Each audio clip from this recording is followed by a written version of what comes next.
Picture this. You're standing at the edge of the ancient world at the prow of a ship that smells of pine pitch and salt and the particular terror of open water, and somewhere far below your feet, at the bottom of a sea so dark and still that light has never reached it, there are cities. There are entire fleets. There are the gold coins of merchants who never reached port, the bronze swords of soldiers who went down with their ships, the sealed amphoras of wine that have been sitting on the seafloor for 3,000 years waiting for someone to find them. The ancient seas swallowed empires whole. They took armies and navies and trading vessels and passenger ships and the hopes of entire civilisations, and they held on to all of it with a grip that the centuries have barely loosened. Tonight, we're going to go looking for what the ancient seas took. We're going to sail with the Bronze Age traders whose ships carried copper and tin and glass and ivory across the Mediterranean at a time when most of Europe had not yet discovered the wheel. We're going to stand on the shore of the Hellespont and watch the Persian fleet, the greatest armada the world had ever seen, sail toward a storm it could not survive. We're going to follow the Athenians to Sicily, where they sent the flower of their civilization on an expedition so catastrophically mismanaged that it is still studied in military academies as a textbook case of what hubris costs. We're going to descend, metaphorically, to the bottom of the sea off the island of Antikythera, where a shipwreck 2,000 years old yielded one of the most astonishing objects ever recovered from antiquity. And we're going to stand on the coast of Japan and try to understand what it meant when the sea itself destroyed the largest invasion fleet ever assembled, twice in the space of 7 years. These are the stories the sea kept, the ones that happened in the years before anyone thought to write them down carefully, or in the chaos of battles where the survivors were too traumatized to give coherent accounts, or in the darkness of storms that left no witnesses at all. They are stories of wood and bronze and rope and sail, of men who navigated by stars in the days before compasses, of civilizations that put everything they had on the water and watched the water take it back. Before we dive in, take a second to like the video and subscribe, but only if you genuinely enjoy this particular kind of late-night company. Let us begin. There is a letter. It was written on a clay tablet sometime around 1185 BCE, and it was found in the ruins of Ugarit, one of the great trading cities of the ancient Bronze Age world, located on the coast of what is now Syria. The letter was sent by the king of Ugarit to the king of Cyprus, and it had apparently never been received. It was found still in the kiln where the clay was being fired for transport when the city was destroyed. The letter reads, in translation, that is startling in its clarity across 3,000 years. My father, now the ships of the enemy have come. They have been setting fire to my cities and have done harm to the land. My father, did you not know that all my troops are stationed in the land of Hatti, and all my ships are stationed in the land of Luca? They have not yet arrived back. So the land is thus prostrate. May my father be aware of this matter. Now the 7 ships of the enemy that came and did harm to us, if other ships of the enemy turn up, send me a report so that I shall know. No other report came. Ugarit burned.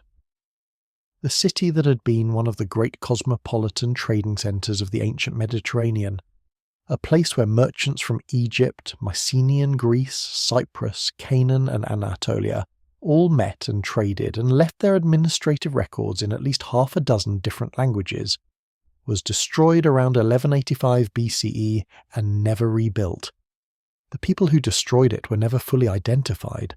They were part of a movement that the Egyptians called the Sea Peoples, a confederation of raiders and migrants and displaced populations whose origins scholars have debated for more than a century without reaching consensus, and whose arrival in the eastern Mediterranean marked one of the most catastrophic collapses in the history of human civilization.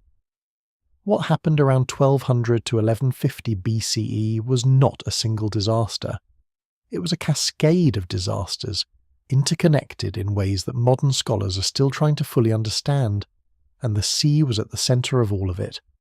The Bronze Age Mediterranean was a sophisticated, interdependent trading network that linked Egypt, the Hittite Empire in Anatolia, the Mycenaean palaces of Greece, the cities of Cyprus and Canaan, and dozens of smaller polities in between. This network depended on ships. The copper that made bronze came primarily from Cyprus and Sardinia. The tin that hardened copper into bronze came from as far away as Afghanistan, and Cornwall in Britain, moved by sea and river over distances that seem astonishing given the technology of the time. The grain that fed the populations of the Levantine coast came from Egypt. The dyed textiles that were the luxury goods of the age travelled from Canaan to Greece, and back again in the holds of merchant vessels crewed by men who knew the Mediterranean's seasonal winds and currents, the way a modern driver knows a highway. When that network broke down, when the ships stopped coming, the entire system collapsed within a generation. The Hittite Empire, which had dominated Anatolia for centuries, disappeared so completely that its very existence was unknown to modern scholars until the late 19th century, when its records were excavated from the ruins of its capital. The Mycenaean palace culture of Greece, which had produced the civilization that Homer would later mythologize in the Iliad and the Odyssey, collapsed so thoroughly that Greece entered a dark age of several centuries during which even the ability to write was lost. City after city along the Levantine coast was destroyed and abandoned. The Egyptian records from this period describe waves of attacks from the sea, mass migrations of people pushing south and east by forces they could not resist, entire populations uprooted and in motion. The sea peoples themselves remain one of the great mysteries of ancient history. Egyptian inscriptions and relief carvings, particularly from the reign of Ramesses III around 1177 BCE, depict massive naval battles in which Egyptian forces fought off invasion fleets in the Nile Delta. The carvings at Medine Habu show enemy ships with distinctive prow ornaments, carved bird heads, duck heads, and the crews are depicted in a style that suggests they came from the Aegean or the Western Mediterranean. The Egyptians named the groups they fought: the Peliset, the Cheka, the Shekelesh, the Denyen, the Weshesh. Modern scholars have proposed identifications ranging from Mycenaean Greeks to Sicilians to Philistines to Anatolian refugees, and the truth is probably that the Sea Peoples were not a single ethnic group at all, but a catastrophic migration of multiple displaced populations, all moving at the same time because the Bronze Age world that had sustained them was collapsing around them. What caused the collapse is still debated. Climate change appears to have played a significant role. Paleoclimatological data suggests that the eastern Mediterranean experienced a prolonged drought beginning around 1200 BCE that would have devastated agricultural production. Earthquake activity is documented at multiple Bronze Age sites. Internal rebellions, the stress of maintaining palace economies that depended on the constant flow of luxury goods, the disruption of trade routes, all of these factors appear in the archaeological record. But the sea is at the heart of the story, because it was the sea that held the Bronze Age, whirled together, and it was the sea that failed it. The great merchant ships of the late Bronze Age were remarkable vessels. We know this partly because of one extraordinary discovery. In 1982, a Turkish sponge diver named Mehmet Shakir was working off the coast near the Cape of Uluburun, south of the city of Kos in what is now Turkey, when he spotted something on the seabed at a depth of about 44 metres. What he had found was a shipwreck dating to approximately 1300 BCE, roughly a century before the collapse, and what it contained would transform our understanding of Bronze Age trade and seafaring. We will return to the Uluburun wreck in its own chapter, because it deserves the full attention. For now, suffice it to say that the ship was carrying goods from at least 11 different cultures, and its cargo was worth enough to suggest that the ship itself represented a significant royal trading mission rather than ordinary commerce. The Bronze Age maritime disaster was not a single shipwreck. It was the wreck of an entire world, a sophisticated, interconnected civilization that had built its prosperity on the ability to move goods and people across water, and that was destroyed when the sea routes that sustained it were disrupted beyond recovery. The cities that burned did not burn because they were primitive or weak. They burned because they were complex, and because complex systems, when they begin to fail, tend to fail completely. The sea peoples who came from the water were themselves products of a catastrophe they had not caused. Displaced populations looking for somewhere to go, because the places they came from had already been taken by the same forces that were now overwhelming the cities they attacked. It is worth sitting with this for a moment. The first great maritime catastrophe of the ancient world was not a storm. It was not a reef. It was the collapse of the network of maritime trade itself, the severing of the connections that linked the ancient Mediterranean, and the resulting cascade of starvation and violence and migration that swept away some of the most sophisticated civilisations the ancient world had yet produced. The sea had given them everything. When the sea was no longer safe to cross, it took everything back. In 492 BCE, the Persian general Mardonius led an army and a fleet westward along the coast of Thrace, with the objective of extending Persian control over mainland Greece. The army marched overland. The fleet, several hundred warships and supply vessels, hugged the coastline, providing logistical support and preventing any Greek city from resisting by sea. Everything was going according to plan. The Persian Empire under Darius the Great was the largest political entity the world had yet seen, stretching from the Indus Valley in the east to the Aegean coast in the west. And adding Greece to it seemed, to the Persians, a matter of administrative tidiness rather than military risk. Then, the fleet rounded the promontory of Mount Athos. Mount Athos is a long, narrow finger of land jutting south into the northern Aegean, and its southern tip is one of the most notorious hazards in the entire Mediterranean. The mountain rises to nearly 2,000 metres above sea level, and the peninsula creates violent localised weather as the prevailing northerly winds funnel around it and accelerate. Ancient sailors knew about this. Modern sailors still treat the Cape with respect. But the Persian fleet, which had come from the sheltered waters of the eastern Mediterranean and was operating in an environment it did not fully understand, had no way to anticipate what was waiting for it. The storm that struck Mardonius's fleet off Mount Athos in 492 BCE was described by Herodotus, our principal source for the Persian Wars, as one of the most violent in living memory. The winds came from the north and northeast, exactly the direction from which they caused the most damage on that coast, and the fleet was caught on a lee shore with no room to manoeuvre. Herodotus tells us that 300 ships were destroyed and 20,000 men died, numbers that historians have debated and in many cases reduced, but that give a sense of the scale of the catastrophe. This was not a battle. This was not a strategic miscalculation that could be attributed to bad generalship. It was the sea simply being itself, as the sea always is, indifferent to the ambitions of empires. Mardonius pulled back.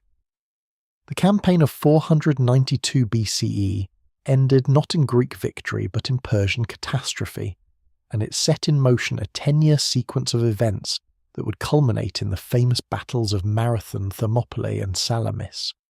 Darius, humiliated by the loss of his fleet to weather, spent the next 2 years planning a second invasion, this time determined to send a force large enough to be decisive.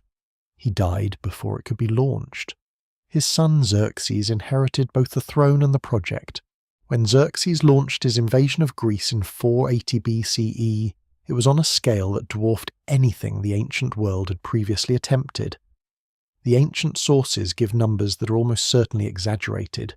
Herodotus claims the fleet numbered 1,207 warships, and the army several million men, but modern estimates still suggest a force of several hundred warships and perhaps 150,000 soldiers, which would have been the largest coordinated military expedition in history to that date.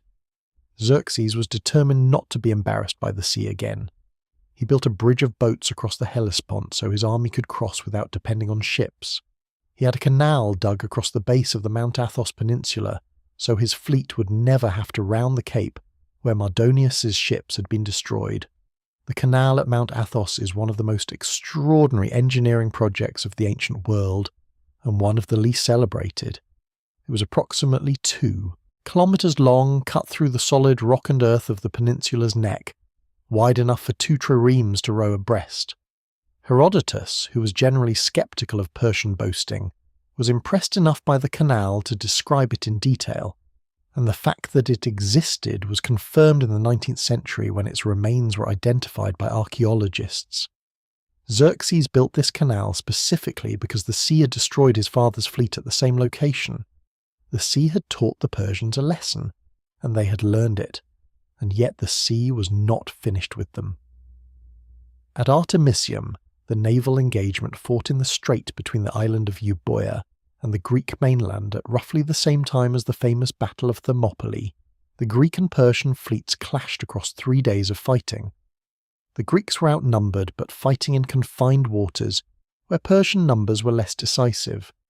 The battles were inconclusive but costly on both sides, and then, once, again, a storm intervened.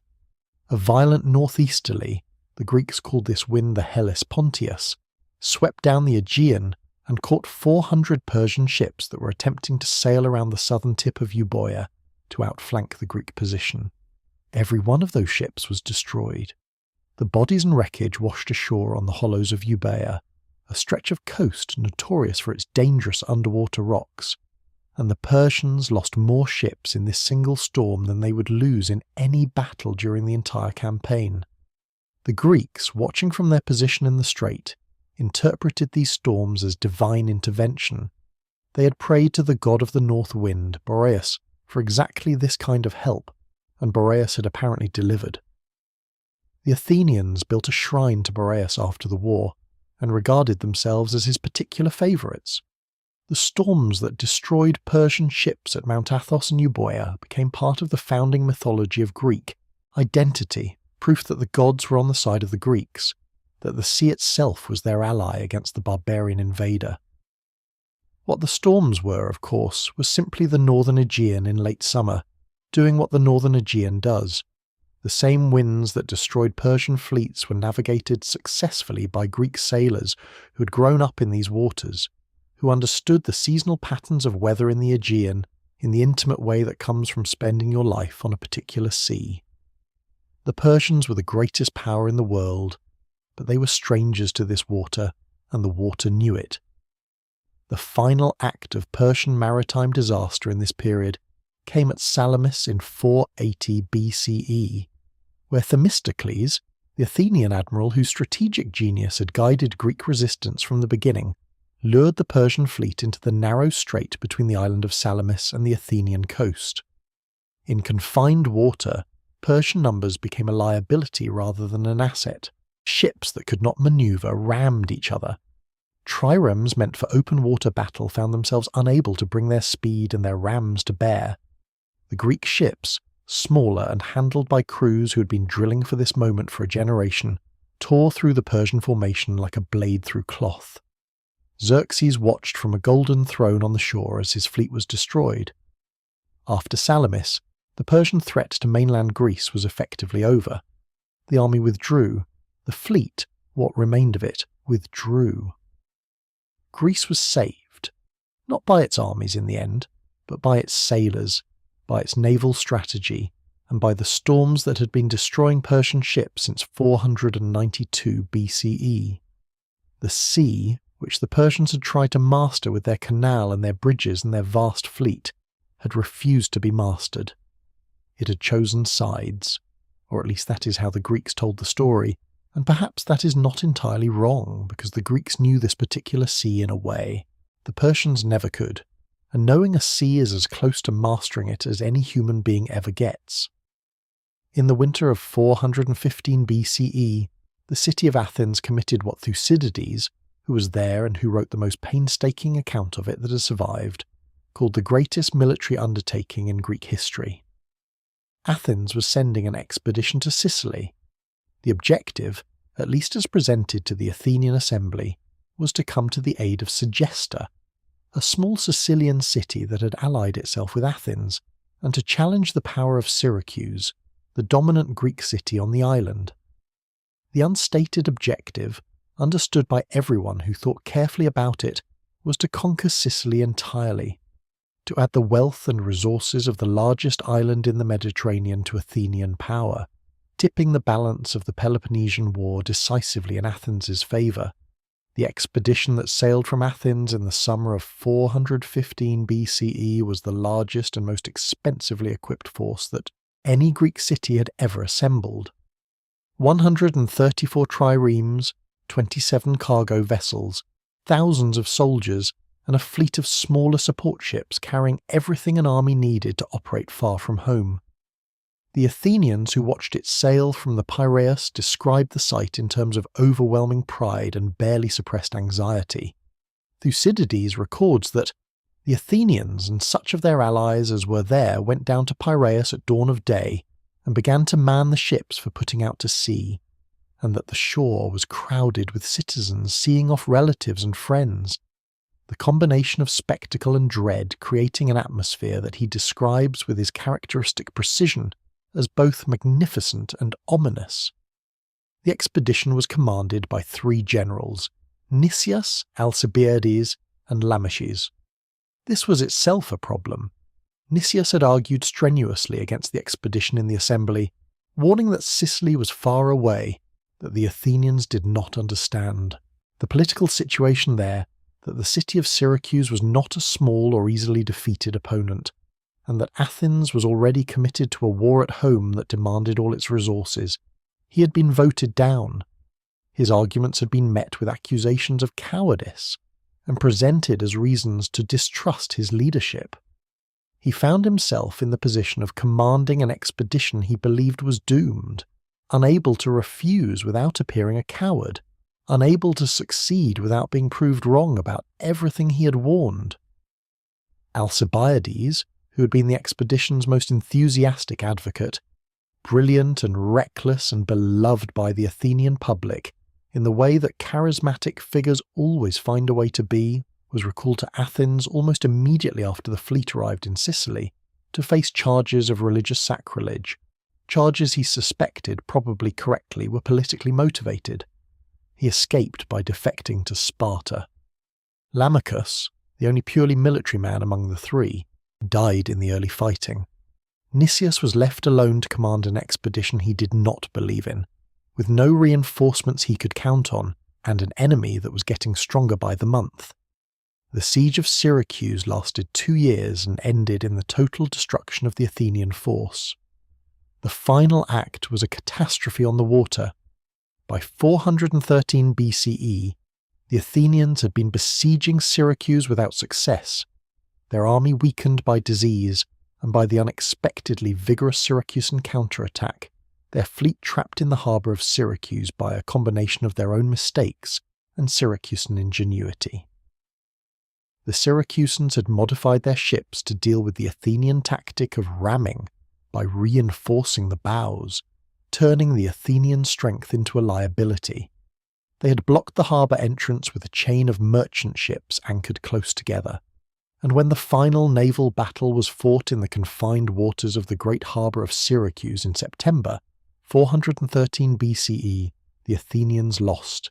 Thucydides describes the moment when the Athenian soldiers on shore realised the battle was lost, in terms that still carry their original horror across 25 centuries.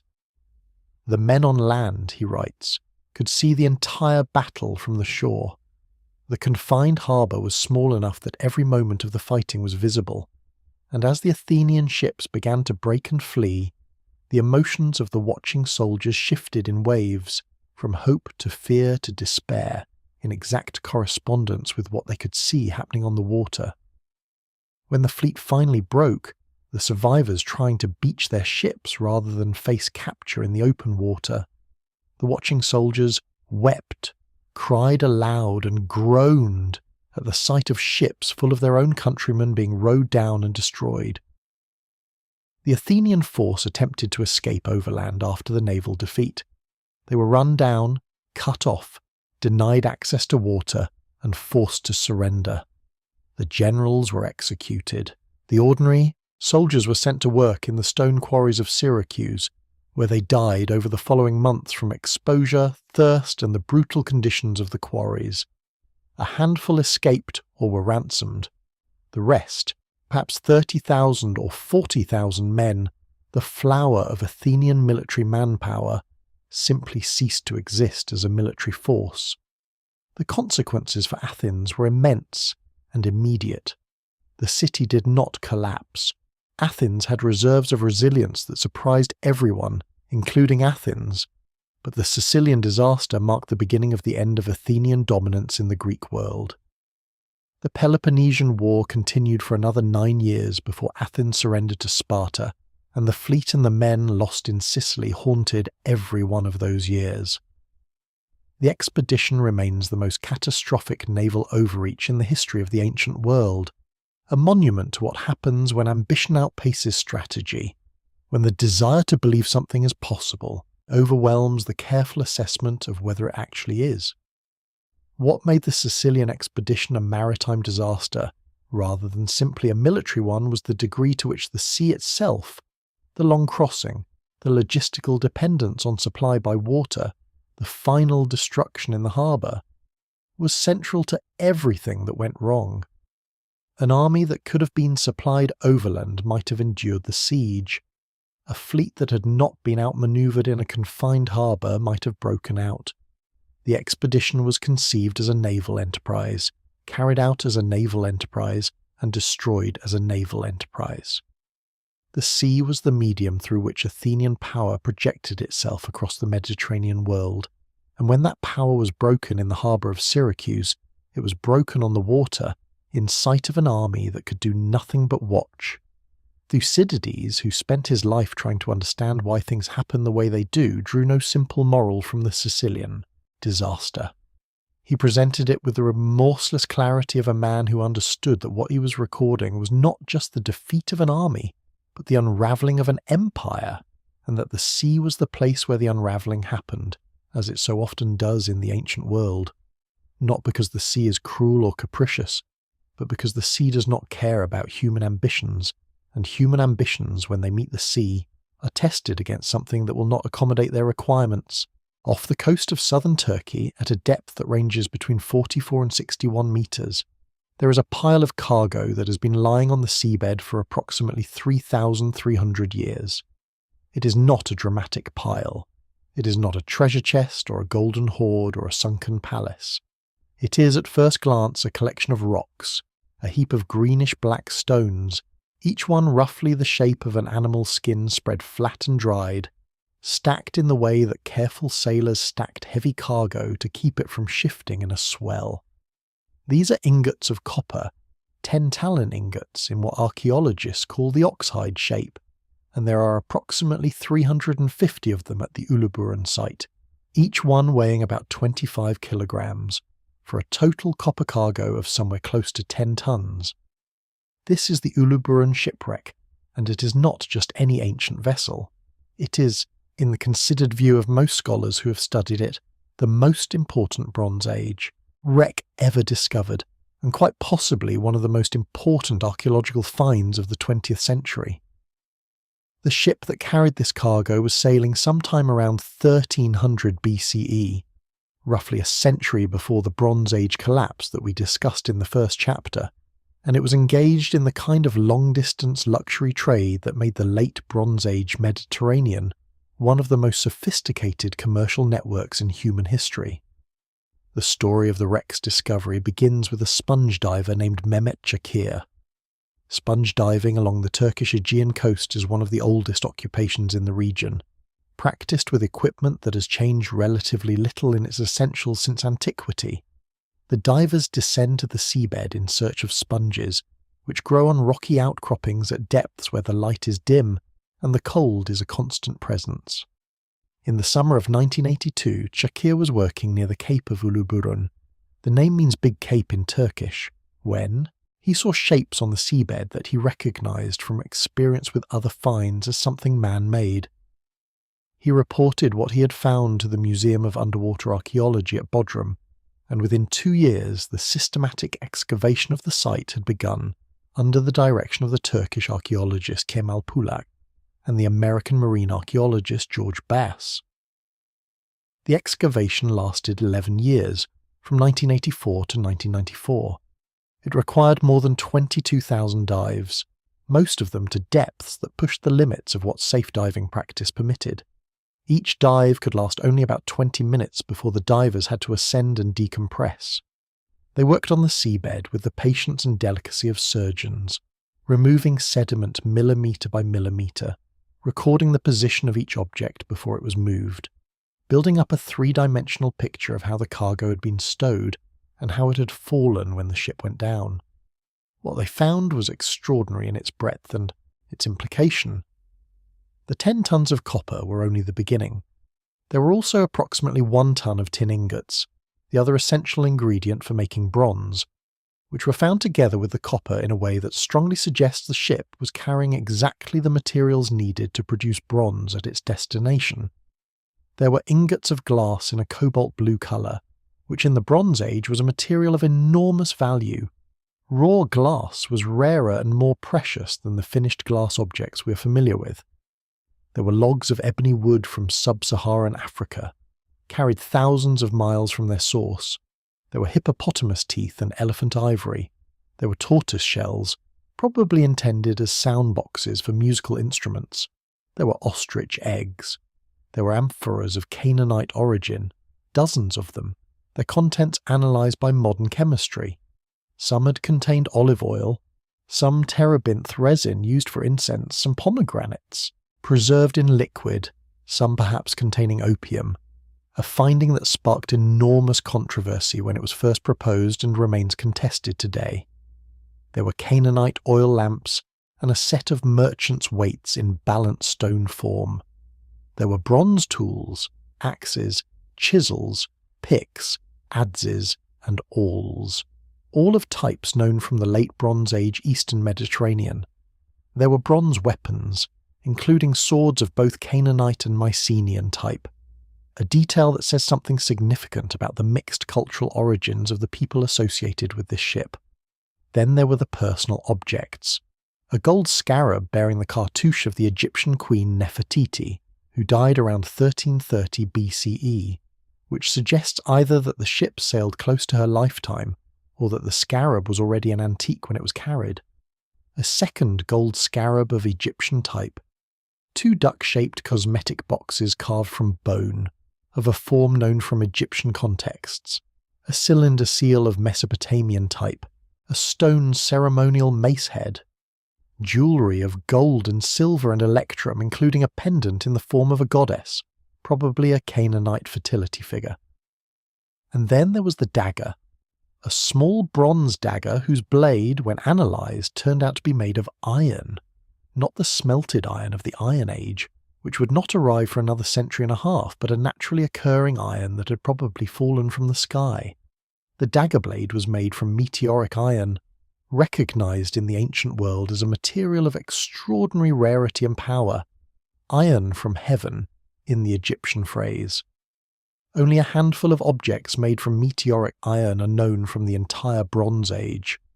That this particular piece of iron was aboard this particular ship, wrapped in this particular cargo of goods from 11 different cultures, is the kind of detail that makes the Uluburun wreck feel less like an archaeological site, and more like a message from the past, a specific, particular, human message about the world that the Bronze Age was, and the world that its destruction left behind.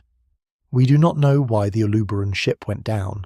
There is no evidence of fire or battle damage. The cargo was intact and in its normal stowed position when found, suggesting the ship had not been in a violent storm that tumbled everything around before sinking. The most likely explanation is that the ship struck the rocky cape in the darkness, or in a period of poor visibility, perhaps in a squall that had not developed into a full storm, and that it sank quickly enough that the crew had no time to unload the cargo. Whether the crew escaped is unknown. The sea kept its secret about that, as it keeps so many secrets, and what it chose to share with us instead was the cargo. This astonishing inventory of a world that was, a century after this ship went down, going to vanish so completely that its very existence would be forgotten.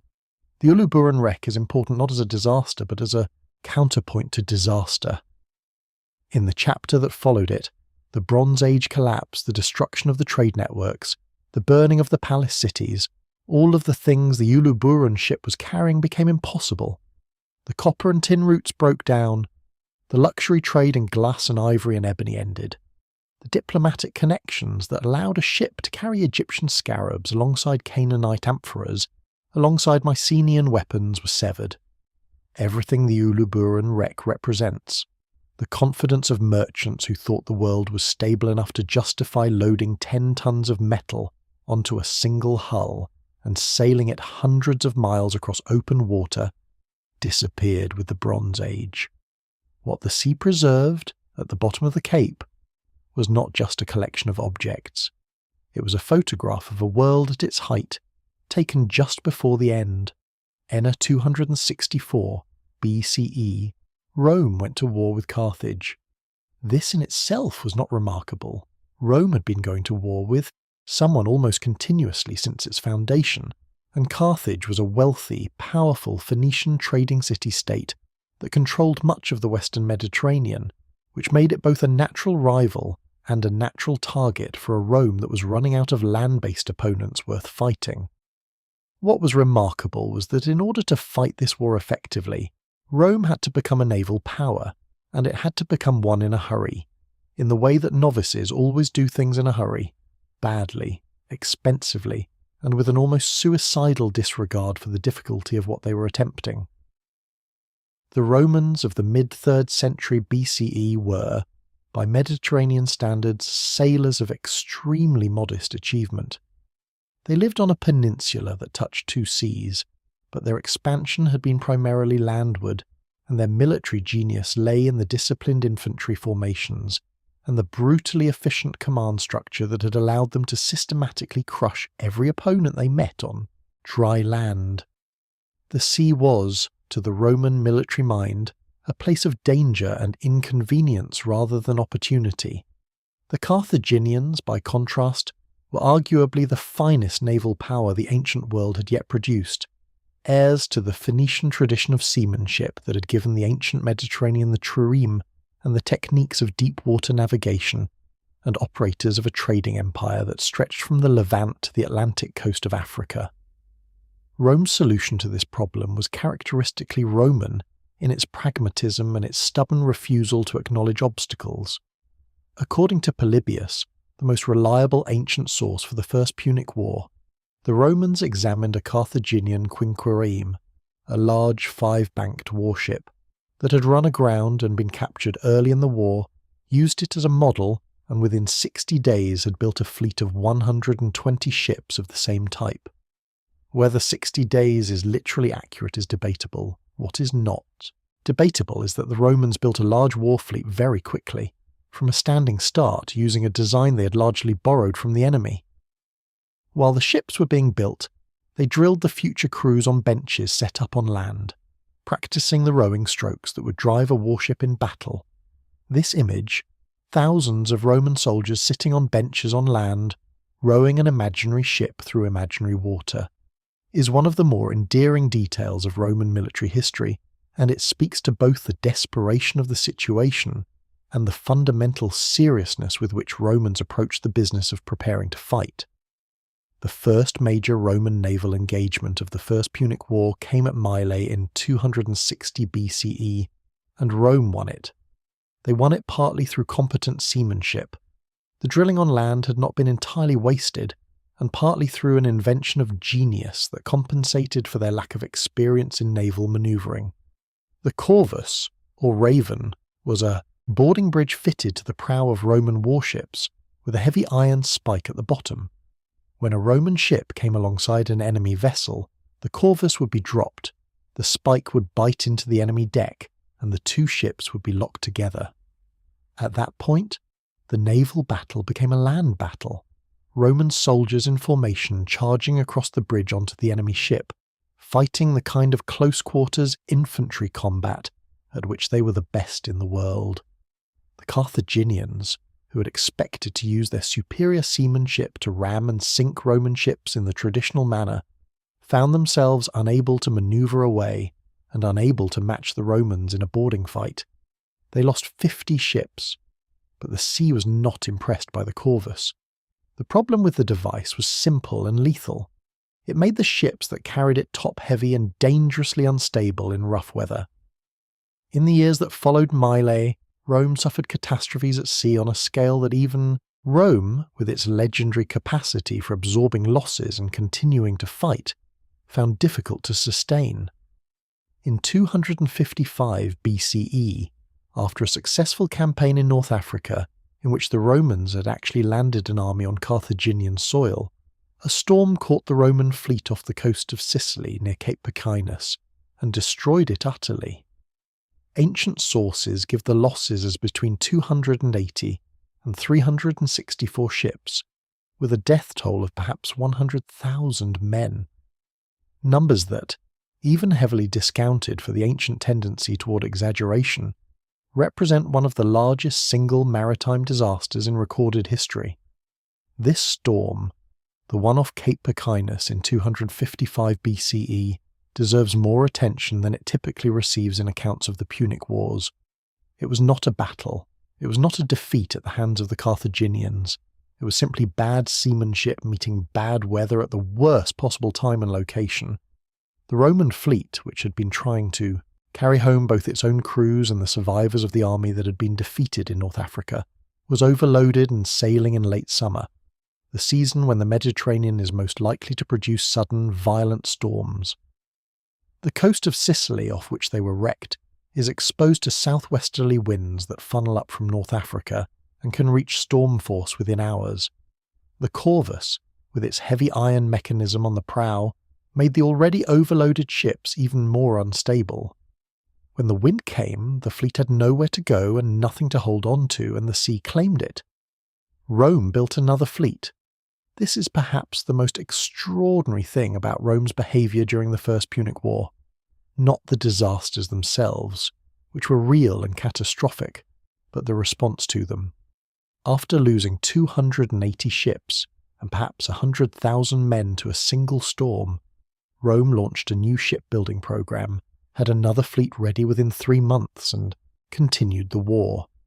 After a second major naval disaster in 253 BCE, in which another fleet was largely destroyed, this time partly by storm and partly by running aground on the shoals off the Libyan coast, because Roman navigators did not know those waters. Rome did the same thing again. By the end of the First Punic War in 241 BCE, Rome had lost somewhere between 700 and 900 warships, to all causes combined, a figure that represents a tonnage of wood and bronze and rope and canvas almost impossible to comprehend, and a human cost even more staggering. The Romans won the First Punic War. They won it because they could absorb the maritime disasters that would have broken any other power in the ancient world, because the Roman system of taxation and resource mobilization allowed the state to replace ships faster than the sea could destroy them, and because the Roman soldiers who rowed and fought on those ships brought to naval warfare the same grinding, remorseless determination that had made Roman infantry the most feared force in the ancient world. They were never the finest sailors on the Mediterranean. They were simply the sailors who refused to stop, and in the end that was enough.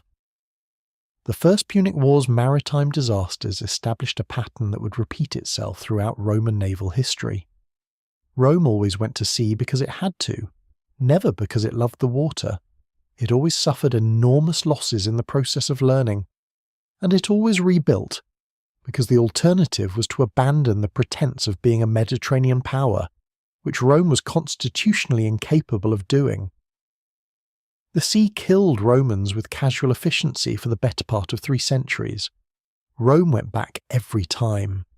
In the autumn of 48 BCE, Julius Caesar found himself in a situation of significant personal danger and characteristic imperturbability in the city of Alexandria. He had pursued his great rival Pompey to Egypt after the Battle of Pharsalus, only to arrive and discover that Pompey had already been assassinated on the orders of the young pharaoh Ptolemy XIII, whose advisors had apparently decided that this was the best way to curry favour with whichever Roman general came out on top. Caesar, who had hoped to reconcile with Pompey, and who had a complicated personal history with him that included both genuine respect and genuine enmity, was reportedly horrified by the head that was presented to him and turned away weeping. Or so the story went, though Caesar was not a man whose tears were ever easily trusted. What followed was a period of several months in which Caesar, with a relatively small force of soldiers, effectively ruled Alexandria while the Egyptian court manoeuvred around him, through him, and eventually against him. He became involved in the succession dispute between Ptolemy XIII and his sister Cleopatra VII. In a way that changed the course of world history. Cleopatra arrived, famously, rolled, in a carpet or a laundry bag, depending on which source you trust, and within days had managed to secure both Caesar's military support and his personal devotion. Whatever else may be said about Cleopatra VII, she was a woman of extraordinary intelligence and political skill, and her management of Julius Caesar, one of the most formidable men who ever lived, was a masterpiece of applied genius. But none of this is why we are here. We are here because of what happened to the ships. In the autumn of 48 BCE, with the political situation in Alexandria becoming increasingly dangerous and Ptolemy XIII's forces tightening around him, Caesar took control of the harbour. He could not hold the entire city with his small force, but he could hold the harbour, which gave him the ability to receive reinforcements and to escape if necessary. When the Egyptian fleet, which had been moored in the harbour, threatened to be turned against him, Caesar made a decision that was tactically sound and culturally catastrophic. He ordered the Egyptian ships burned. The fire spread. In the ancient world, harbours were not separated from cities by careful planning and fire breaks. The harbour of Alexandria abutted the city directly, and the buildings nearest the water included warehouses, workshops, and, according to sources that have been debated for 2,000 years, the library. The Great Library of Alexandria, the institution that represented the accumulated written knowledge of the ancient world, that contained perhaps 500,000 scrolls including the works of every major Greek author, the scientific and philosophical writing of the Hellenistic age, translations of Egyptian and Babylonian and Hebrew texts. That library, or part of it, or a warehouse connected to it, burned in 48 BCE when Julius Caesar set fire to ships in the harbour. The question of exactly what burned and how much of the library's collection was actually destroyed has been argued by scholars for centuries and will not be resolved here. The library certainly survived in some form for centuries after 48 BCE. There are records of scholars working there well into the first centuries of the Common Era. The full destruction of the library's collection was a gradual process rather than a single catastrophic event, involving multiple fires, political upheavals, the decline of royal patronage, and the long attrition of a civilization in retreat. But Caesar's fire almost certainly destroyed something irreplaceable, and the symbolic weight of the act, a general burning ships in a harbour and accidentally destroying the world's greatest library, is too resonant to be passed over without comment. What matters for our purposes is the maritime dimension of this story, that a decision about ships, made for military reasons in a harbour, had cultural consequences that we are still mourning. The ancient Mediterranean was not just a highway for trade and war, it was the medium through which knowledge moved, scrolls traded and copied and transported on the same ships that carried grain and copper and wine, and the disasters that happened on and around that water were not only disasters of ships and soldiers, but sometimes, and most devastatingly, disasters of human knowledge itself.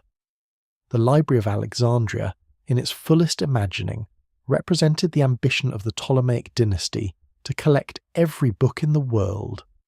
Ships played a direct role in this project. Visiting ships were required to surrender any books they carried, which were copied and the copies returned to the owners, while the originals were added to the collection. The library was, in a very literal sense, built on maritime traffic. That it burned, to whatever extent it burned, in a fire started to secure control of a harbour makes it one of the most poignant ironies in the history of the ancient sea. Caesar himself, in his own account of the Alexandrian War, barely mentions the fire. He notes that he burned the ships to prevent them being used against him and moves on. He did not think he was burning books. He was thinking about supply lines and military security and the complex politics of a civil war fought 3,000 miles from home. The sea does not care about context. Fire does not care about context. And the things that burned in Alexandria that autumn, whatever they were precisely, are gone as completely as the bronze cargo of the Uluburun ship would be gone if it had not been preserved by the cold dark water of the Turkish coast. The Roman Empire at its height was a maritime civilization in the fullest sense. It controlled every coast of the Mediterranean, moved its armies and its grain and its administrators and its wealth across open water, and maintained the peace of the sea through the presence of naval squadrons that patrolled against pirates and rebels, with sufficient effectiveness that the Romans could call the Mediterranean Mare Nostrum, our sea, without anyone laughing. The sea was, for the Romans, not a frontier or an obstacle, but a highway, the most efficient means of moving anything heavy over long distances in a world where roads, however excellent, could not compete with water for sheer carrying capacity. The decline of the empire was, among other things, a maritime decline. A central authority weakened, the money available for maintaining naval patrols declined. As naval patrols declined, piracy returned. As piracy returned, the cost of shipping increased and the reliability of supply. Routes decreased. This feedback loop, less money for the navy, less security at sea, less trade revenue, even less money for the navy, was part of the slow unravelling that historians have been trying to explain ever since Gibbon first attempted it in the 18th century.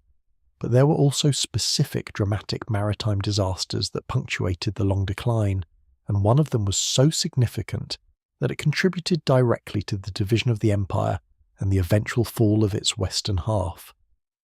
The Battle of Adrianople in 378 CE is conventionally cited as the beginning of the end for Rome in the west, a catastrophic defeat of the Roman army by the Visigoths, in which the Emperor Valens himself was killed, and which demonstrated that Roman military supremacy, which had seemed so absolute for so long, was not guaranteed by anything except the constant effort to maintain it. But the maritime dimension of the late empire's decline is less celebrated and in some ways more interesting, because it shows how the sea, that reliable highway that had sustained Roman power for centuries, became a liability as Rome's ability to police it declined. The Vandals, who established themselves in North Africa in the 430s CE under their king Gaiseric, understood exactly what Rome's maritime vulnerability meant. North Africa was the breadbasket of the Western Empire, the source of the grain that fed the city of Rome, the tax revenue that paid the armies, the strategic position that made the whole Western Mediterranean system work. When the Vandals took North Africa, they also took the Carthaginian naval tradition, and they used it.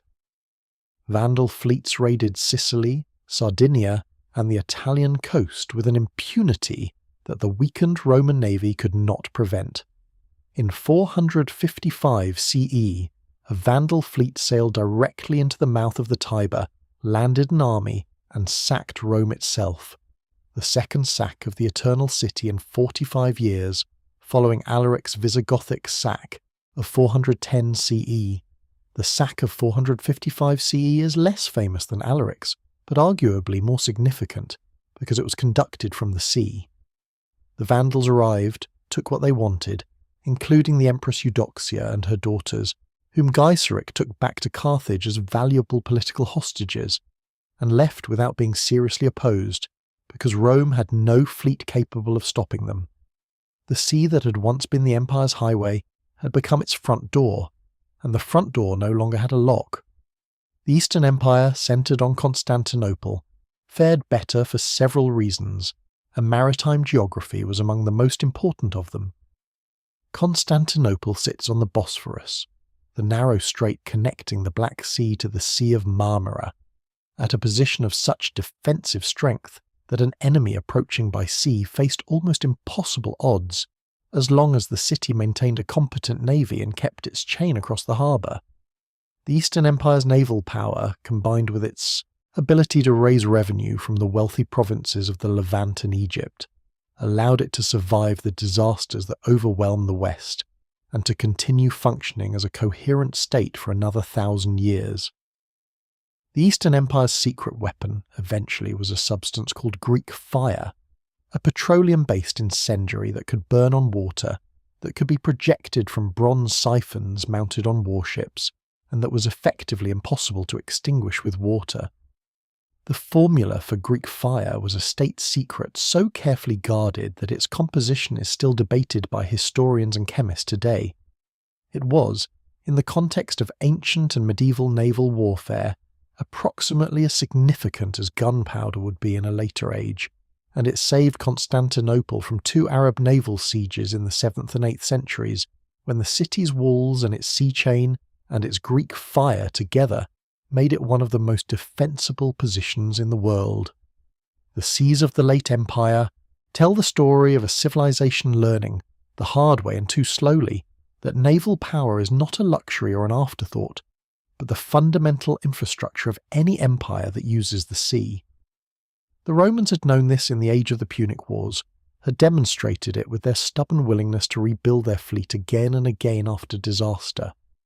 But the habits of an empire that had controlled the sea for centuries are not the habits of an empire that has to fight for control of the sea, and Rome lost those fighting habits gradually, almost imperceptibly, until the day it discovered that the sea belonged to someone else now.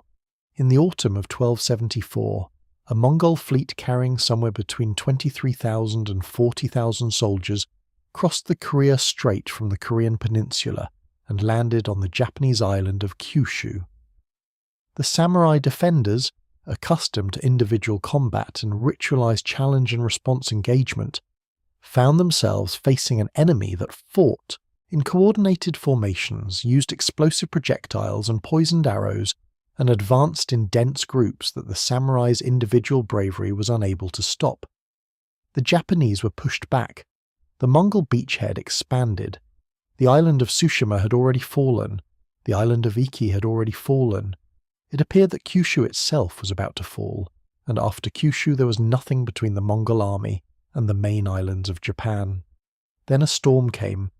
The Mongol fleet, which had remained at anchor offshore rather than being beached, partly because the commanders were following standard procedure for a fleet that might need to withdraw quickly, and partly because the shelving Japanese coastline did not readily accommodate large vessels at low tide, was struck by a typhoon that developed with the rapidity that typhoons in the Western Pacific are known for.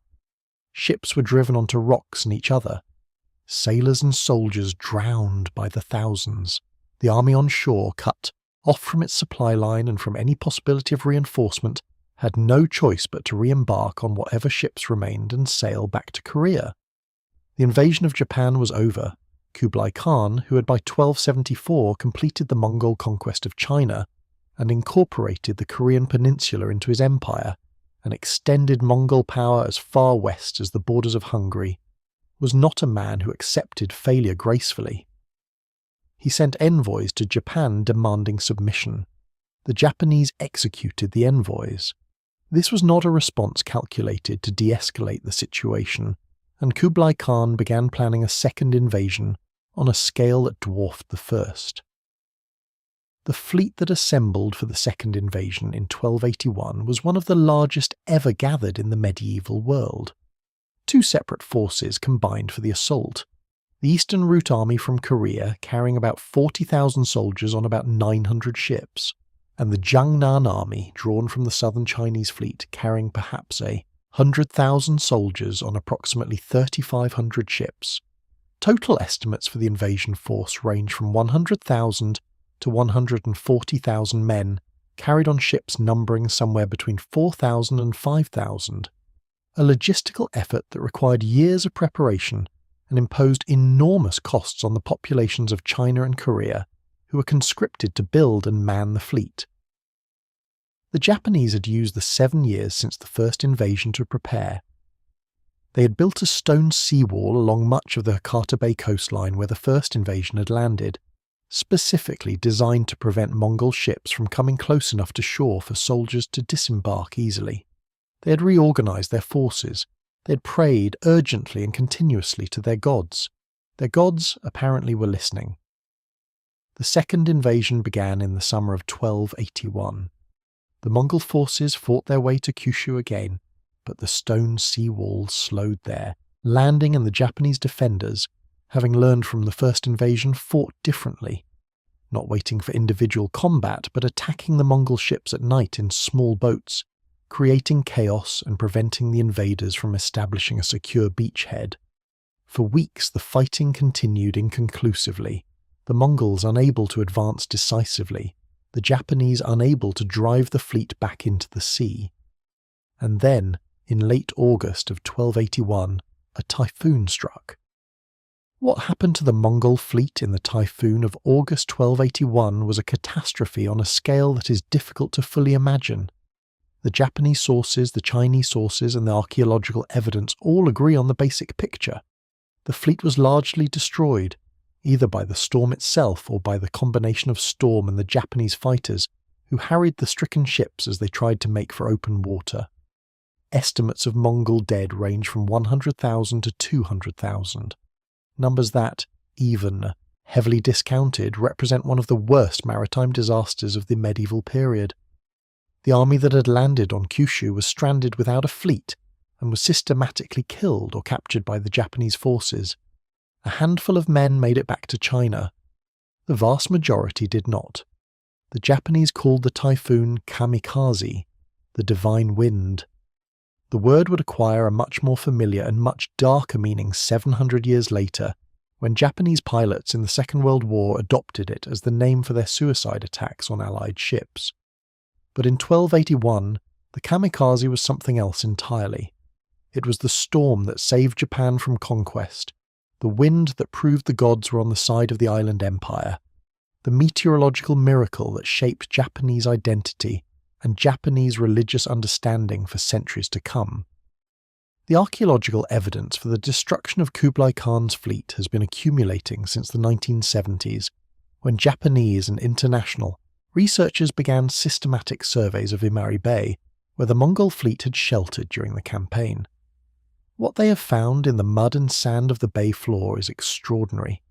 The remains of hundreds of ships, overlapping and compressed, along with thousands of individual artifacts, weapons, anchors, ceramic vessels, even a few human remains, that together constitute one of the largest underwater battle sites in the world.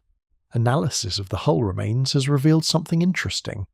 Many of the ships were not built to the standard of Chinese or Korean warships of the period. They were hastily constructed, poorly designed, using unseasoned wood and substandard techniques.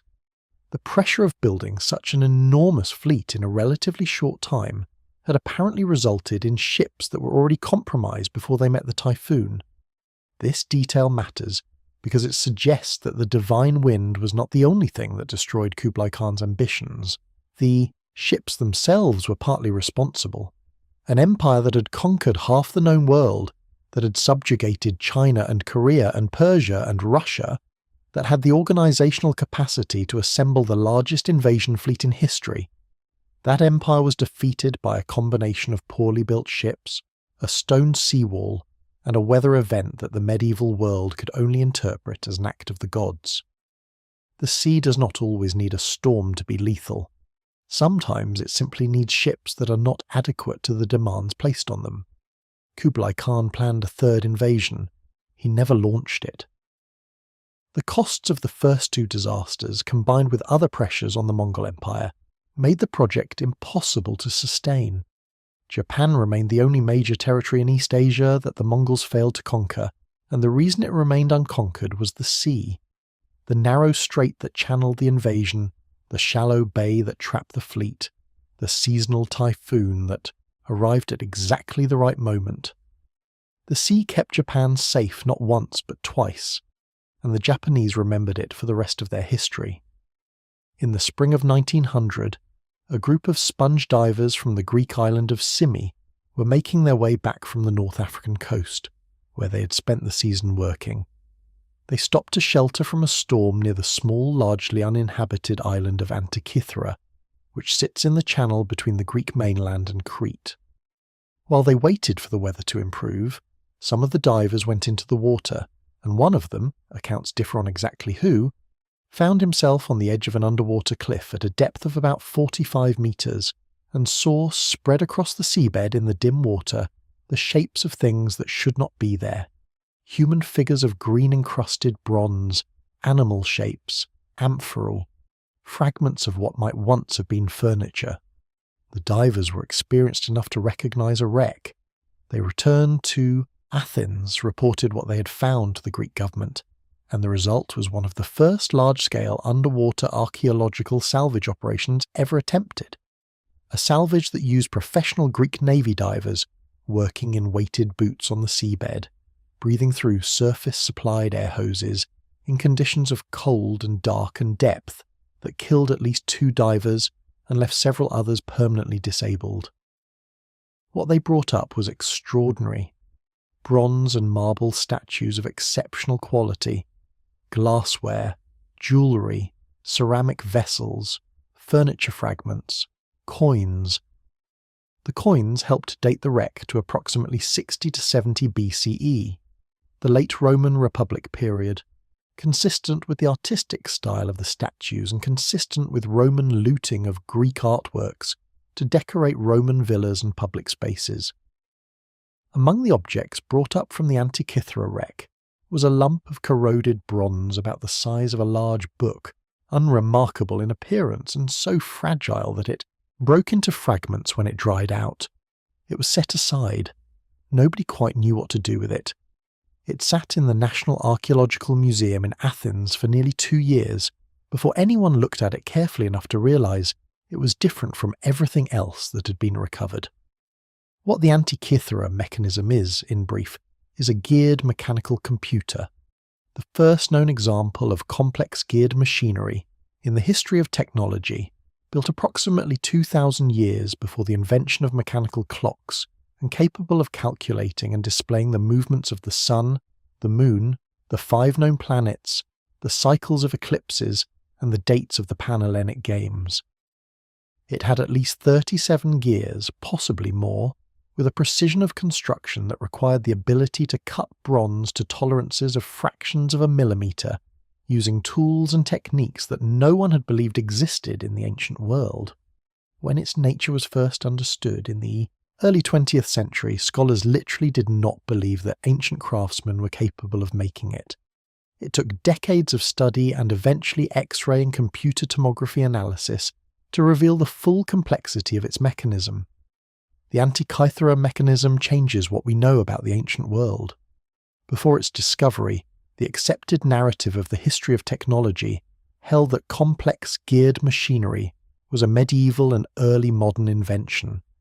The mechanism proves that at least one ancient craftsman, or more likely a tradition of craftsmen whose workshop has not been found, had mastered techniques of precision metalworking that would not be rediscovered in the West for more than 1,000 years. The device was found on a ship. It was being transported somewhere.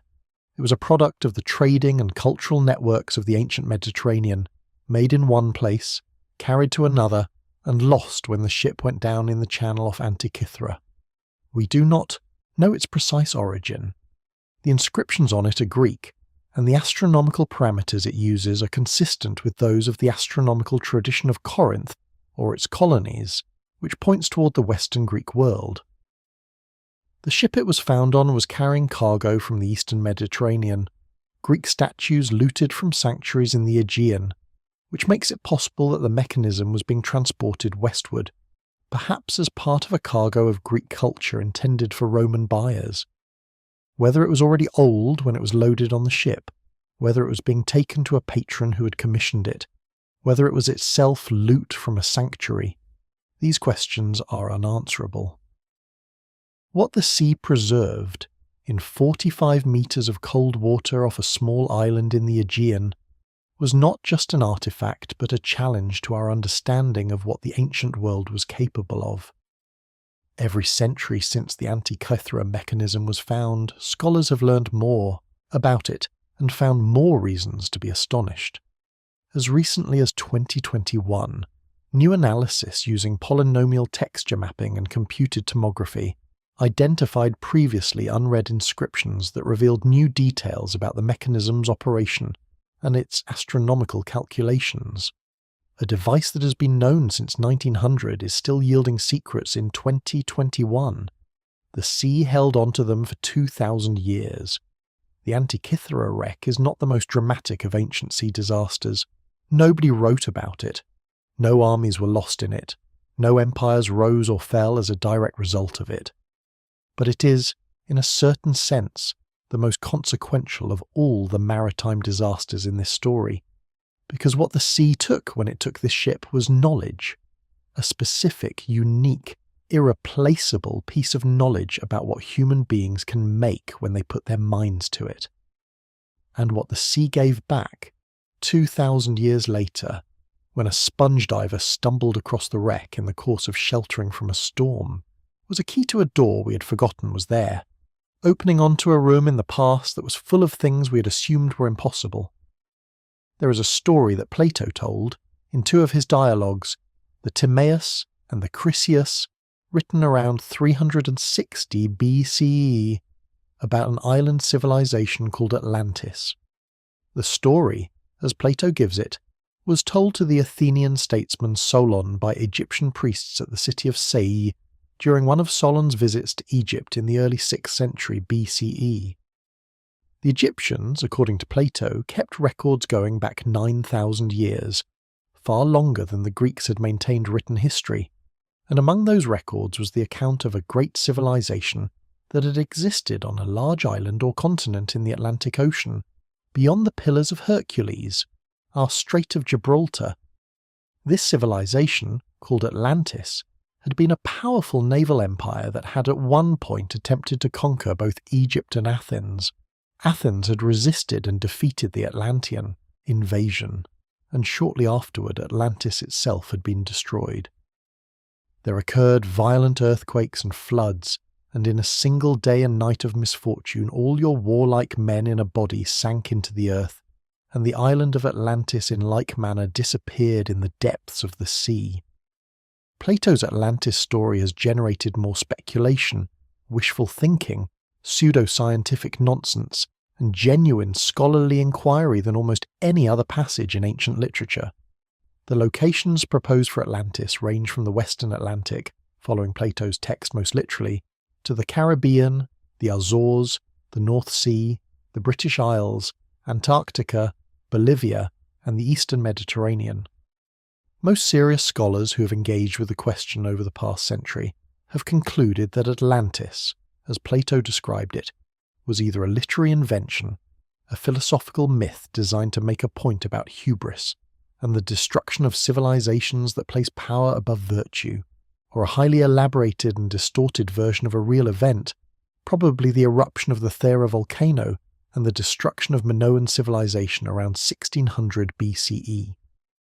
The Thera hypothesis is worth taking seriously, not because it proves that Atlantis was real, but because the eruption of Thera, the island now known as Santorini, was one of the most catastrophic volcanic events in the history of the ancient Mediterranean, and it did destroy a civilization.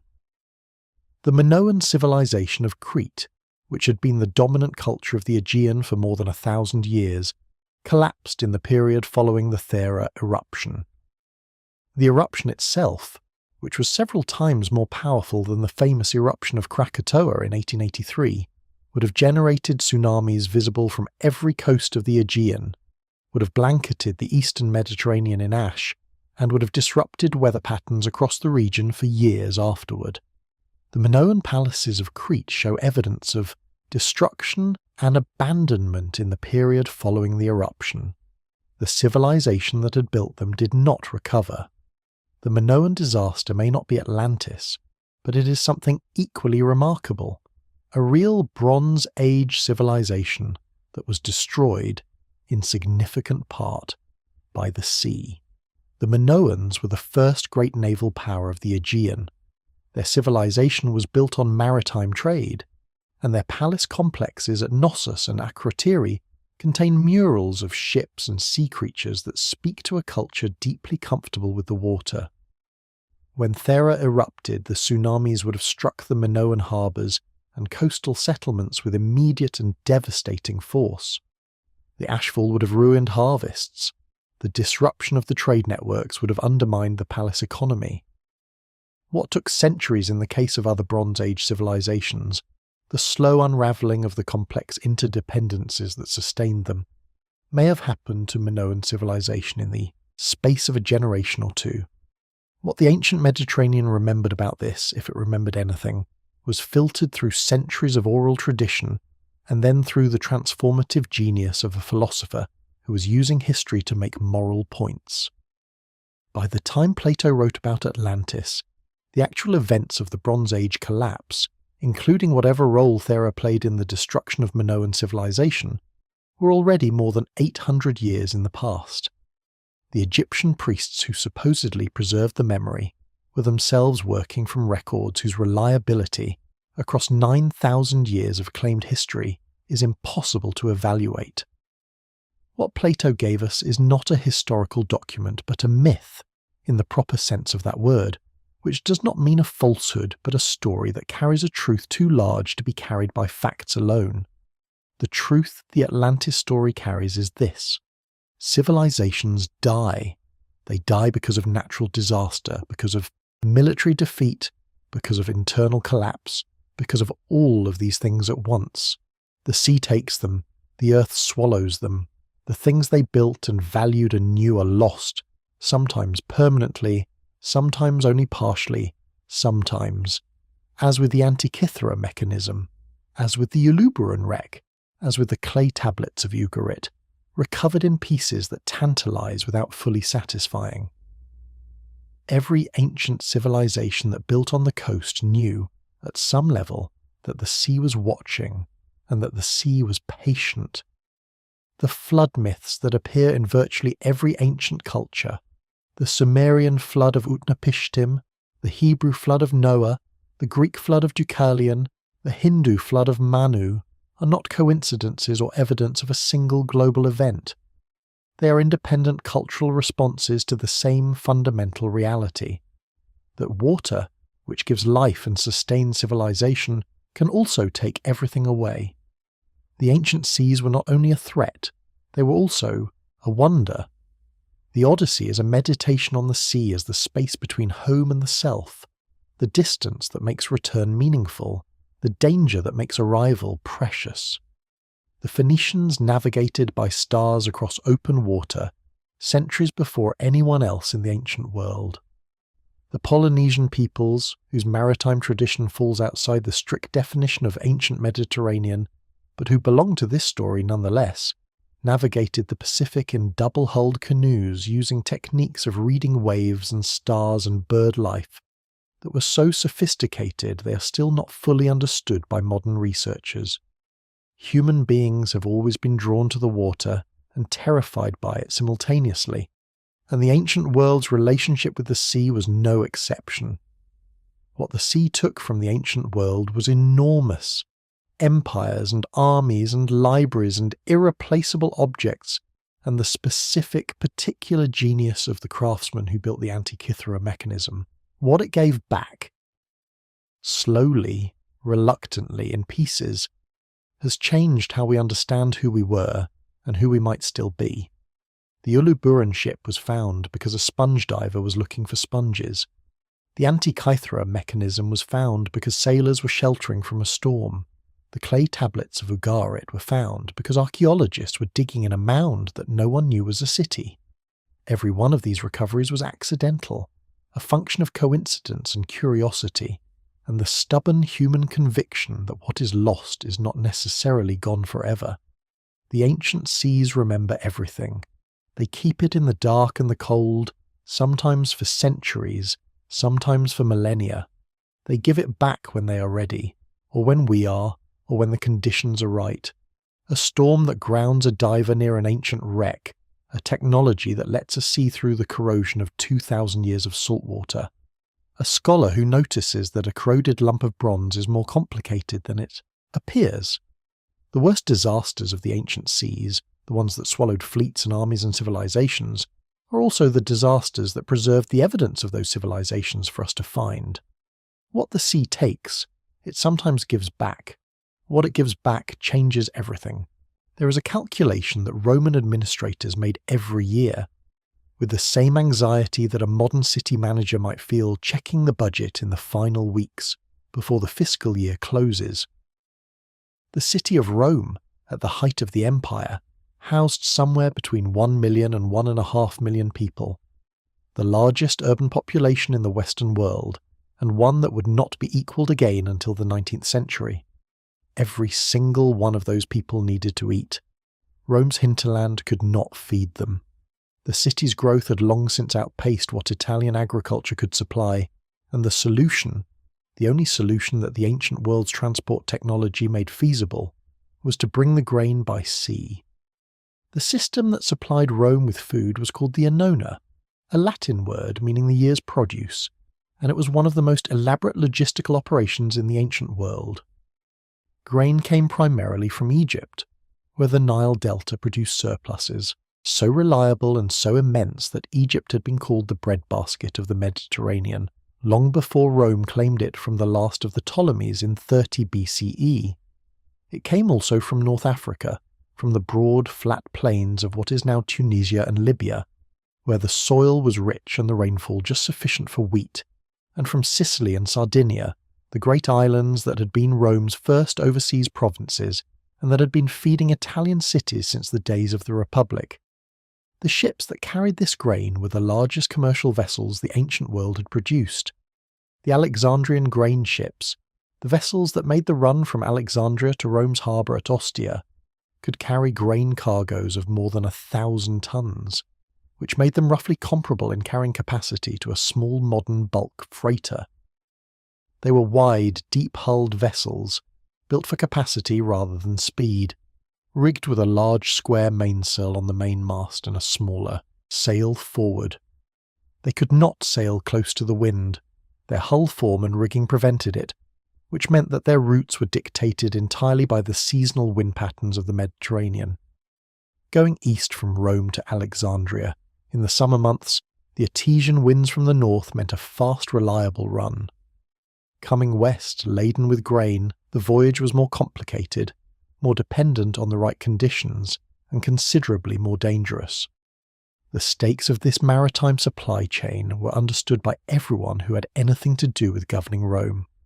When the grain ships were delayed, by storms, by piracy, by the political disruption of Egypt or North Africa, the population of Rome experienced it directly in rising bread prices and empty market stalls, and the particular urban anxiety that is the specific political danger of a large, hungry, concentrated population that knows its government is responsible for feeding it.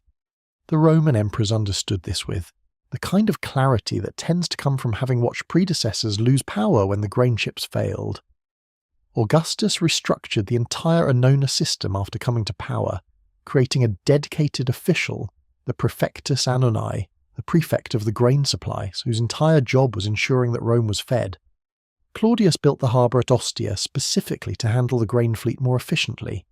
Trajan expanded it. These were not vanity projects. They were existential infrastructure.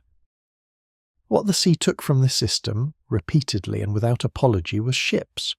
The archaeological evidence for ancient grain ship losses in the western Mediterranean is substantial. Amphora fields on the seafloor off Sardinia and Corsica, and the southern French coast that mark where laden vessels went down in storms. Iron anchors lying in clusters on the seabed off Sicily, where fleets sought shelter that the coast could not provide, the ghostly outlines of large hulls preserved in the anaerobic mud of harbour basins where ships that limped in damaged simply sank at their moorings.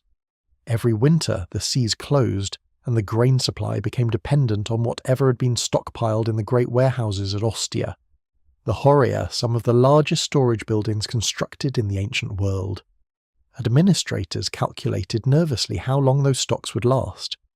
Sailors looked at the weather and tried to judge when it was safe to make one more run before the season ended entirely. The most catastrophic single loss in the history of the Annona was not a storm but a political event. The loss of the Egyptian grain supply when Egypt rebelled, or when the supply was disrupted by civil war within the empire. In the 3rd century CE, the period historians call the crisis of the Third Empire, when Rome went through more than 20 emperors in 50 years, and the empire came close to dissolution, the disruption of the grain supply was both a symptom and a cause of the instability. Provinces that had reliably shipped grain to Rome began keeping more for themselves.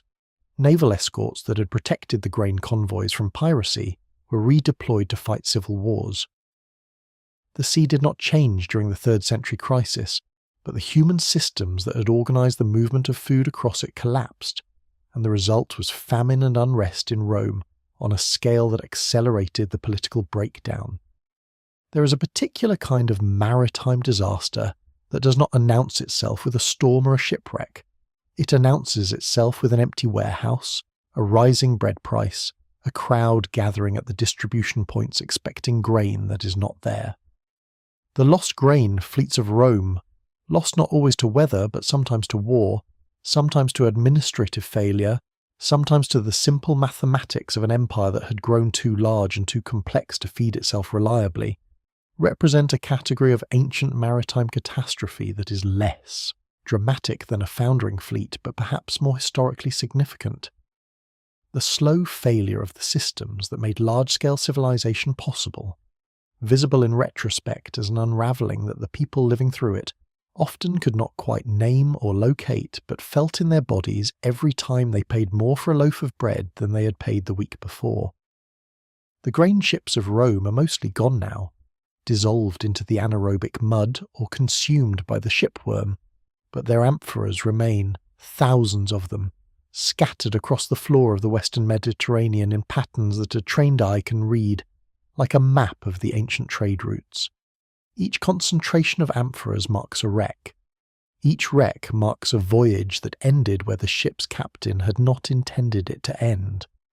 Together they constitute a record of the price that the ancient world paid, year after year and century after century, for the ambition of building cities too large to feed themselves and for the decision to trust the sea with the responsibility of feeding them. The individual sailors who crewed these grain ships occupy a peculiar position in the history of the ancient Mediterranean, essential to everything, visible in almost nothing. They are not the admirals who appear in Polybius or Livy. They are not the merchants whose names appear on the amphoras or in the papyrus trade documents that Egyptian preservation has kept for us. They are the men who lived for months at a time in the cramped and smelly between-deck spaces of large cargo vessels, eating salted fish and hard bread, sleeping in shifts because there was not enough space for everyone to lie down at once, navigating by stars and by the coastal landmarks that generations of Mediterranean sailors had accumulated into an oral tradition of extraordinary detail and practical precision. We know something of their lives from scattered references, a papyrus document recording a dispute about cargo loss, a votive, inscription from a sailor who survived a shipwreck and thanked the gods with the small sum he could afford, a passage in a letter that mentions the difficulty of finding reliable crew for the Alexandria run in late autumn, when the weather was turning dangerous. We know that they were paid relatively well by ancient standards, but that the money came at the cost of months away from home, physical labour in conditions that wore the body down quickly, and the constant specific knowledge that the sea could end everything without warning and without apology. They were not romantic figures. They were workers doing a difficult and necessary job, and the sea took a portion of them every year, and the empire that depended on their work mourned them briefly, if at all, and hired someone else. There was, in the ancient Greek understanding of geography, a place where the known world ended. It was called the Pillars of Hercules, and it is the Strait of Gibraltar, the narrow channel between southern Spain and northern Morocco, where the Mediterranean opens westward into the Atlantic Ocean. Beyond the pillars, in the ancient imagination, lay the ocean. Not a sea, but the ocean, the encircling body of water that surrounded the world entirely, that was deeper and colder and wilder than any Mediterranean sailor had encountered, that ran off the edge of the known world in a direction that reason said should be west, but that the imagination filled with sea monsters and maelstroms and the island of the dead. Some people sailed out there anyway. The Carthaginians were the first Mediterranean people to make regular commercial voyages into the Atlantic, following the Atlantic coast of Africa southward in search of gold and ivory, and the other trade goods that the African interior produced in abundance. A Carthaginian navigator named Hanno is credited with leading an expedition southward along the African coast sometime around 500 BCE, establishing trading posts and exploring coastlines that no Mediterranean sailor had previously mapped.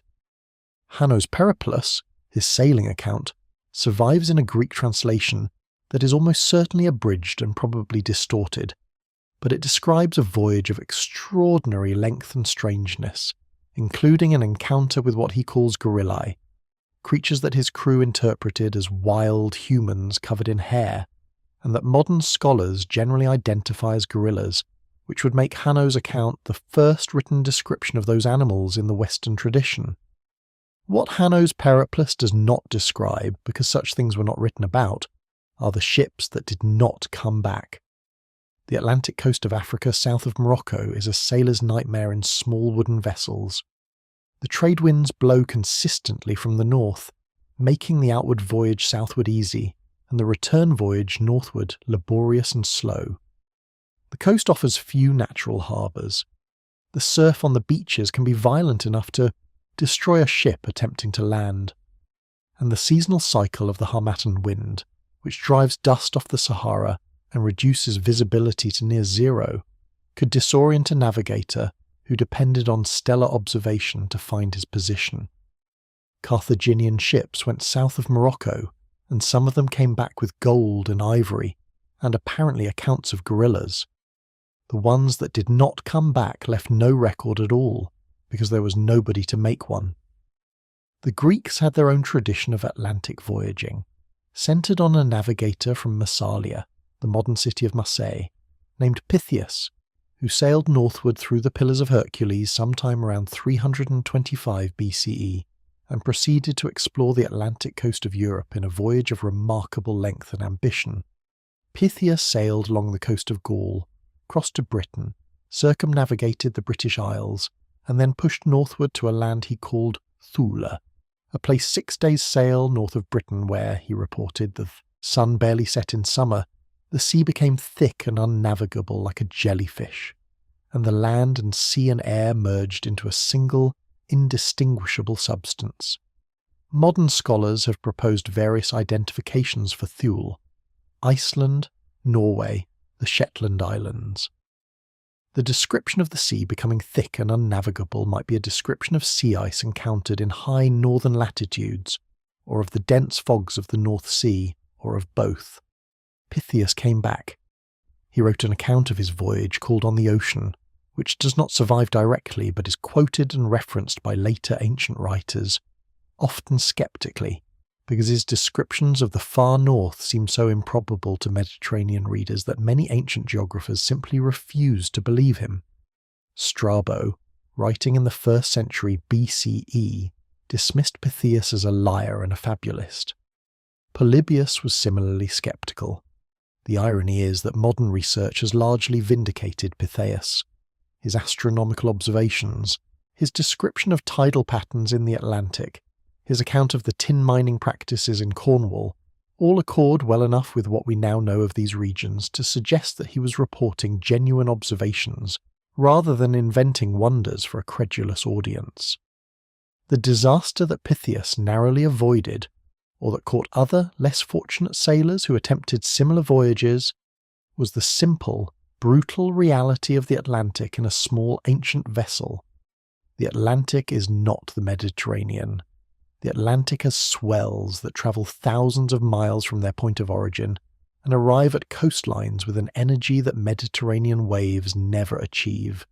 The Atlantic has tidal ranges that would astonish anyone accustomed to the Mediterranean's near-tideless shores. In the Bristol Channel, where the tides are among the most extreme in the world, the difference between high and low water can exceed 14 metres, creating tidal bores and currents that can overwhelm a vessel that miscalculates its timing. The Atlantic has weather systems that develop over thousands of miles of open ocean and strike the European and African coasts with a violence that has no Mediterranean equivalent. The ancient world's most ambitious attempt to navigate these conditions was the reputed Phoenician circumnavigation of Africa, described by Herodotus as having been commissioned by the Egyptian pharaoh Necho II around 600 BCE. According to Herodotus, Phoenician sailors set out from the Red Sea, sailed southward along the East African coast, rounded the southern tip of Africa, and returned northward along the West African coast and through the Strait of Gibraltar to Egypt, a journey of approximately 3 years. Herodotus himself was sceptical of one of the most remarkable details of the account.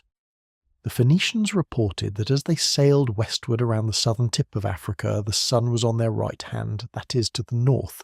Herodotus found this implausible. We, who know that in the southern hemisphere the sun is indeed to the north, recognize it as precisely the observation that an honest reporter of a genuine southern hemisphere experience would make, and which no one sitting in Egypt and inventing the story would have thought to include. Whether the Phoenician circumnavigation actually happened is still debated. The practical obstacles were immense. The current off the Cape of Good Hope runs eastward, making the westward passage around the Cape genuinely difficult for a vessel without the ability to sail close to the wind. The West African coast offers few reliable provisioning points. The voyage length of 3 years, while possible, would have required extraordinary logistical self-sufficiency.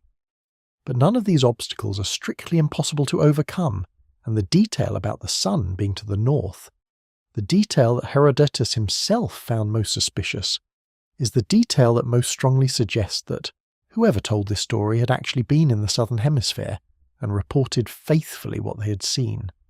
What is certain is that many ships that attempted to push beyond the Pillars of Hercules or beyond the Bab el-Mandeb at the other end of the known world into the Indian Ocean did not return.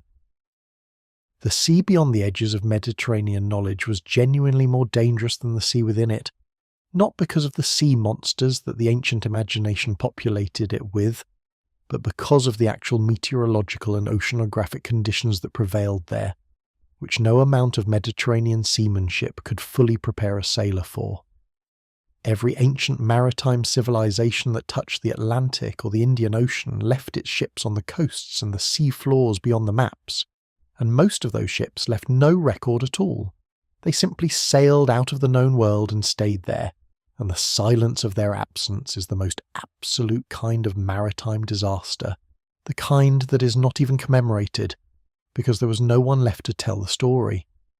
There is something that deserves to be said about the bravery that any ancient Atlantic voyage required, a bravery different in kind from the courage needed to fight in a naval battle or to ride out a Mediterranean storm. The Mediterranean sailor who faced a gale at least knew, from experience and from the accumulated knowledge of generations of sailors before him, roughly what that gale was going to do. He knew the maximum height that Mediterranean waves could reach, the typical duration of a Mediterranean storm, the pattern of how the weather would change as the system moved through. He might be terrified, and his ship might be destroyed, but he was not in the dark about the nature of what he was facing.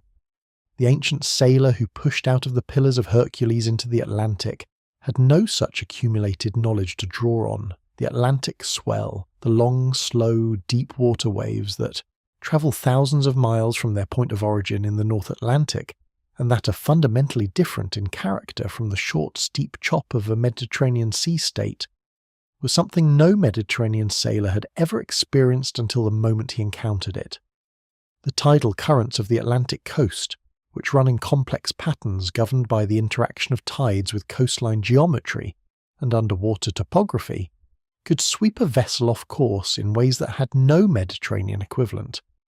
The fog of the Bay of Biscay and the northern European coast, the thick, wet, impenetrable fog that can reduce visibility to a few meters for days at a time, had no analogue in the sun-washed Mediterranean. And the storms of the Atlantic, which develop over thousands of miles of open ocean and strike the European coast with a violence that has no Mediterranean equivalent, were simply of a different order of magnitude from anything a Mediterranean-trained sailor had learned to navigate. The ones who went anyway, the Phoenicians, the Carthaginians, Pythias of Massalia, whoever actually conducted the circumnavigation of Africa that Herodotus described, were not reckless. They were explorers in the truest sense, people who went into the unknown with the best preparation they could assemble, knowing that their preparation was by definition incomplete, because no one who had been where they were going had come back to tell them what it was like. Their disasters, when they came, were disasters of the frontier, the specific, irremediable disasters of people who were the first to discover that a particular stretch of ocean was capable of doing something that nobody had known it could do. The Indian Ocean rim, which became increasingly familiar to Greco-Roman merchants in the period following Augustus's conquest of Egypt, offers the other face of this story. The monsoon system of the Indian Ocean, the seasonal reversal of winds that blows, from the southwest in summer and the northeast in winter, was unknown to Mediterranean sailors until Hippolus, a Greek navigator working in the early years of the Roman Empire, recognized its pattern and understood how to use it. Once the monsoon was understood, the voyage from Egypt to India became routine commercial traffic. The Periplus of the Erythraean Sea, written sometime in the 1st century CE, describes it with the matter-of-fact precision of a guidebook, listing ports and anchorages and local products with the confidence of a tradition that had been making this voyage for generations. But before Hippolus, before the monsoon was understood, the ships that ventured out of the Red Sea and into the Arabian Sea were in the same position as Pythias on the Atlantic coast, in an ocean whose behaviour they could not predict, facing meteorological phenomena that had no analogue in their experience, with no way to know in advance whether the sailing conditions they would encounter were the same as the sailing conditions they had prepared for. Some of those ships did not come back. Their names are not recorded, their routes are not mapped. The Indian Ocean that eventually became a Roman commercial highway is carpeted with the remains of the ships that helped discover, at the cost of their hulls and their crews, that it could be sailed at all. There is a dimension of ancient maritime disaster that is rarely addressed in the dramatic accounts of lost fleets and sunken empires. The steady, grinding, centuries-long disaster of piracy. The ancient Mediterranean was, for most of its history, a sea that no single power controlled completely, and in the spaces between those powers, in the rocky inlets of Cilicia, along the mountainous Illyrian coast, among the hundreds of Greek islands too small and too remote to be effectively policed, there lived and operated some of the most consequential pirates in the history of human seafaring. Ancient piracy was not the romantic, swashbuckling enterprise that later centuries made of it. It was an economic activity, rational and organised, practiced by communities that had few other options for generating income, and that operated within a set of informal rules that, while brutal, had their own internal logic. The Illyrian pirates who operated along the eastern Adriatic coast in the 3rd and 2nd centuries BCE were not random freelancers, but a significant regional naval power, operating under the authority of Illyrian queens and kings, taxing merchant shipping with a consistency that looked more like customs enforcement than banditry. The Cilician pirates who dominated the eastern Mediterranean in the 1st century BCE, before being suppressed by Pompey, operated from fortified towns along the southern coast of Anatolia, with their own hierarchies and support networks, and, at their height, a fleet of several hundred ships. Julius Caesar was captured by Cilician pirates in 75 BCE, while still a young man on his way home from studying rhetoric in Rhodes. He spent 38 days as their captive while his companions raised the ransom they demanded.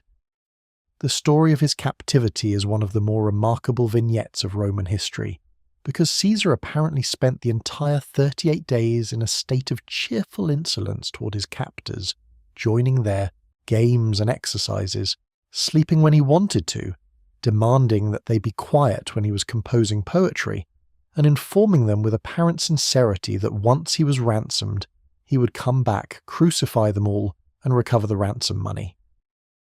The pirates, who had apparently never met anyone quite like this, reportedly found it funny. After his release, Caesar raised a small fleet, caught most of them, and crucified them, as he had promised, though he reportedly had their throats cut first as a courtesy, because crucifixion was an unpleasant way to die, and he had, during the 38 days of captivity, developed a certain grudging respect for them. What made Cilician piracy such a significant ancient maritime disaster was not any single incident but the cumulative effect over decades on the Mediterranean trading system. When piracy reaches a certain level of intensity, it does not just threaten individual ships, it threatens the entire logic of maritime trade. Merchants stop sending ships on risky routes, insurance costs become prohibitive, the volume of trade declines, cities that depended on grain imported by seaface shortages. In the 1st century BCE, grain prices in Rome rose significantly during periods of intensified piracy activity, and there were actual food shortages in the city directly attributable to the pirates' interference with the grain trade from Egypt and Sicily. At the height of Cilician piracy, the Roman orator Cicero wrote that no ship sailed safely anywhere in the Mediterranean, that the sea had become the property of the pirates rather than of Rome, that the situation was an intolerable humiliation for the greatest power in the world. The systematic suppression of Cilician piracy was one of Pompey the Great's most significant achievements, accomplished through a combination of naval force and the kind of holistic strategic thinking that the Romans, at their best, applied to intractable problems. Pompey was given extraordinary powers, authority over the entire Mediterranean and a wide coastal strip around it, and he used them by dividing the sea into zones and systematically clearing each zone of pirates, while his subordinates prevented the pirates from escaping into adjacent zones. The campaign took 3 months, which by any standard was remarkably fast for the suppression of a problem that had been building for generations. Pompey also, notably, chose not to execute the captured pirates en masse. He resettled many of them inland, far from the coast, in communities where they could make a legitimate living. It was a policy that recognized something important, that piracy was not simply evil, but a consequence of poverty and the specific geography of the ancient Mediterranean, and that people who raided merchant ships because they had no other viable economic option would stop raiding merchant ships if you gave them one. The suppression of piracy by Rome and the maintenance of something like order on the Mediterranean during the period of the Pax Romana was one of the great achievements of Roman naval policy. When that order broke down, as it did repeatedly in the late Empire, the consequences were felt immediately in the food supply and the economy of every coastal city in the Mediterranean. The disaster of piracy was diffuse and slow-moving compared to the sudden catastrophes of storms and battles, but in terms of human suffering accumulated across centuries, it may have been the most significant maritime disaster of all. Not a single event that history could point to and name, but a constant background condition of danger and loss that shaped the entire experience of living near the ancient sea. There is a particular kind of ancient ship that archaeology has begun to reveal in detail, and it belongs to this chapter more than any other, the pirate vessel itself. Ancient pirates did not use specially designed warships. They used the same types of light, fast craft that fishermen and short-distance traders used, vessels that could be beached easily, that drew little water, that could accelerate quickly with oars and disappear into a coastal inlet before a heavier merchant ship could pursue them. The archaeology of these vessels is scanty precisely because they were not built to last. They were working boats, maintained only as long as they were useful, and when they were no longer useful they were abandoned on beaches or broken up for firewood, rather than given the careful maintenance that kept merchant ships seaworthy for decades. The pirates who operated them left almost no material trace of their existence. They are present in ancient history primarily through the complaints of their victims and the records of the governments that tried, with varying success, to suppress them. What piracy did to ordinary people along ancient coastlines, people who were neither the pirates themselves nor the wealthy merchants whose ships were the primary targets, was something that historical sources rarely describe in detail, but that archaeology and inference help us reconstruct. Coastal farming communities within rowing distance of pirate bases lived under a perpetual threat of raid. Piracy in the ancient world was not always directed at ships. It was frequently directed at the coasts themselves, at the small ports and fishing villages and agricultural settlements whose goods could be stolen and whose people could be taken and sold into slavery. The slave markets of the ancient Mediterranean were voracious consumers of exactly the kind of human cargo that coastal raids produced. Young men and women taken by surprise from communities too small and too isolated to defend themselves effectively, transported to the great slave-trading ports of Delos and later of Puteoli, and sold into households and workshops across the Roman world. The Aegean island of Delos, in the period of its commercial height between roughly 288 BCE, was handling the sale of somewhere between 10,000 and 20,000 enslaved people per day, according to the ancient geographer Strabo, a number that, even heavily discounted, speaks to the scale of the trade and the volume of human suffering that sustained it. A significant proportion of those enslaved people had arrived in Delos via piracy, captured in coastal raids along the shores of the Black Sea, the Aegean, the Levant and North Africa, transported in the holds of vessels that served both as merchant ships and as pirate craft depending on the opportunity that presented itself, and sold through networks of middlemen to buyers who asked no questions about how their purchases had come to be available. The destruction of Delos itself. The island was sacked in 88 BCE by the forces of Mithridates of Pontus, and again in 69 BCE by pirates allied with Mithridates, killing or enslaving its entire population, brought a kind of brutal irony to this commerce in human beings that the island had hosted for generations. The city that had made its fortune from the sale of people taken by pirates was itself taken by pirates, and its people sold in the same markets it had operated. The sea that had carried the enslaved to Delos carried the Delians away from it, and the island never recovered its commercial importance. By the time Augustus reorganized the Mediterranean world, Delos was largely abandoned, its warehouses empty, its famous markets silent, its harbour slowly silting up as no one came to maintain it. The piracy that shaped the ancient Mediterranean was not, finally, simply a criminal enterprise or a military problem to be solved by better naval patrols. It was a symptom of the deeper realities of our ancient political geography, the existence of coastlines that no empire could fully police, of communities whose poverty made raiding more rational than farming, of a slave economy whose demands created markets for exactly the kind of human cargo that coastal raids produced. When Rome suppressed the Cilician pirates in 67 BCE, it did not eliminate the conditions that had produced them. It simply imposed order by force on a system that was structurally inclined toward disorder. The moment the force was withdrawn or weakened, as it was in the late Empire, the pirates came back, because the coastlines were still there, and the poverty was still there, and the markets were still there, and the sea, as always, provided the highway. Sometime around 1600 BCE, the dating is contested and has shifted back and forth across scholarly generations, and may ultimately settle on a date closer to 1500 BCE, depending on which evidence is considered most reliable. The island of Thera in the Aegean Sea destroyed itself. It did not destroy itself quietly. The eruption of Thera was one of the most violent volcanic events in the last 10,000 years of Earth's history, releasing energy equivalent to many thousands of nuclear weapons, ejecting somewhere between 30 and 80 cubic kilometers of material into the atmosphere, and generating a tsunami that struck the coastlines of the eastern Mediterranean with waves that have been estimated at heights between 30 and 100 meters in the most exposed locations. The island that existed before the eruption was larger than the crescent-shaped remnant that modern tourists visit today.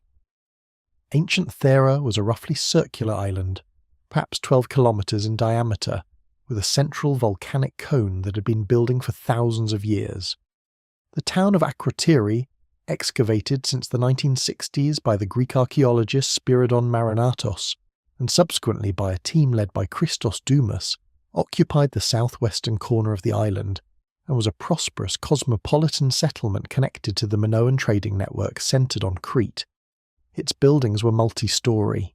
Its walls were decorated with some of the most remarkable frescoes from the ancient world, the famous boxing boys, the spring fresco with its swallows and lilies, the extraordinary ship fresco that shows a flotilla of vessels making a ceremonial voyage between two towns, each ship elaborately decorated, the sea around them full of dolphins and flying fish.